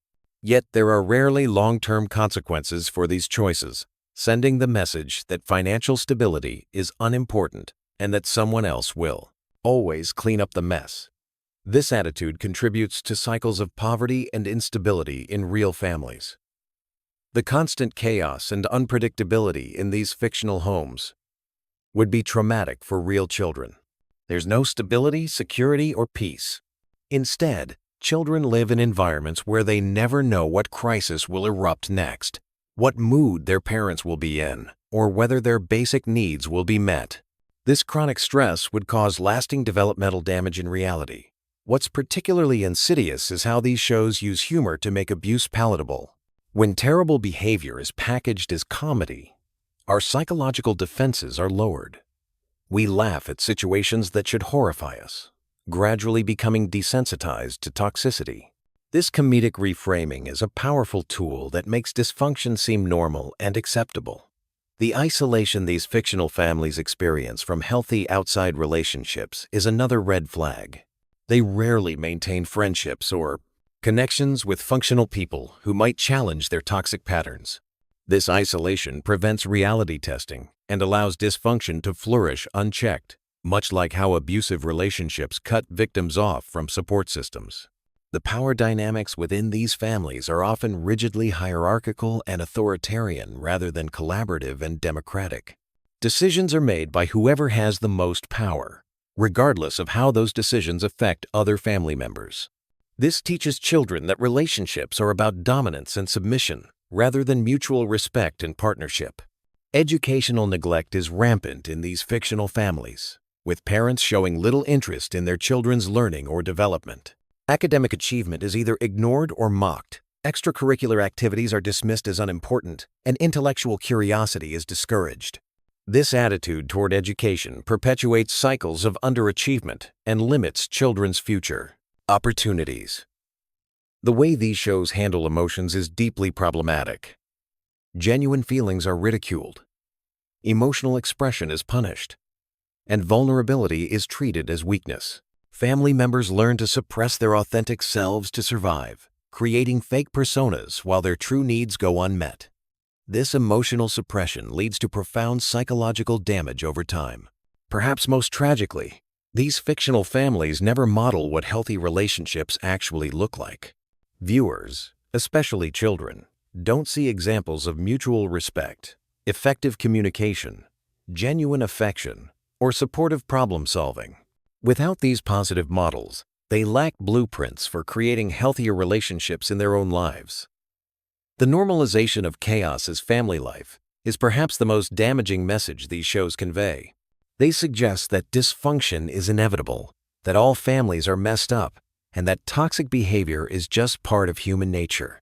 This fatalistic view prevents people from recognizing that healthy families do exist and that change is possible with effort and commitment. As we wrap up this disturbing journey through the psychology of fictional families, I want you to consider how these portrayals might have influenced your own expectations about family life. Have you normalized behaviors in your own relationships that you wouldn't accept from strangers? Have you laughed off red flags that deserved serious attention? Have you repeated patterns you learned from these shows without questioning their healthiness?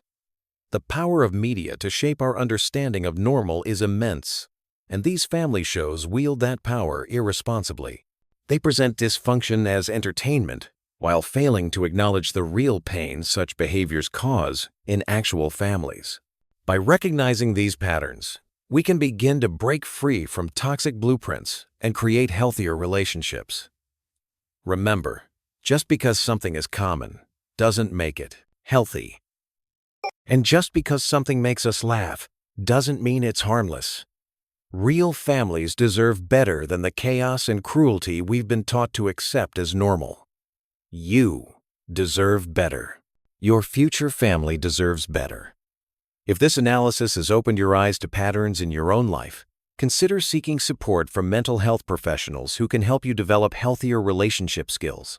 Remember that recognizing dysfunction is the first step toward healing, and that breaking cycles of toxicity is one of the most loving things you can do for yourself and future generations. What did you think of this deep dive into the dark psychology of fictional families? Did any of these patterns surprise you? Or did they confirm suspicions you already had? Share your thoughts in the comments below. And don't forget to subscribe for more content that challenges the narratives we've been fed. Until next time, stay curious, stay critical, and most importantly, stay committed to creating healthier relationships than the ones we see on screen.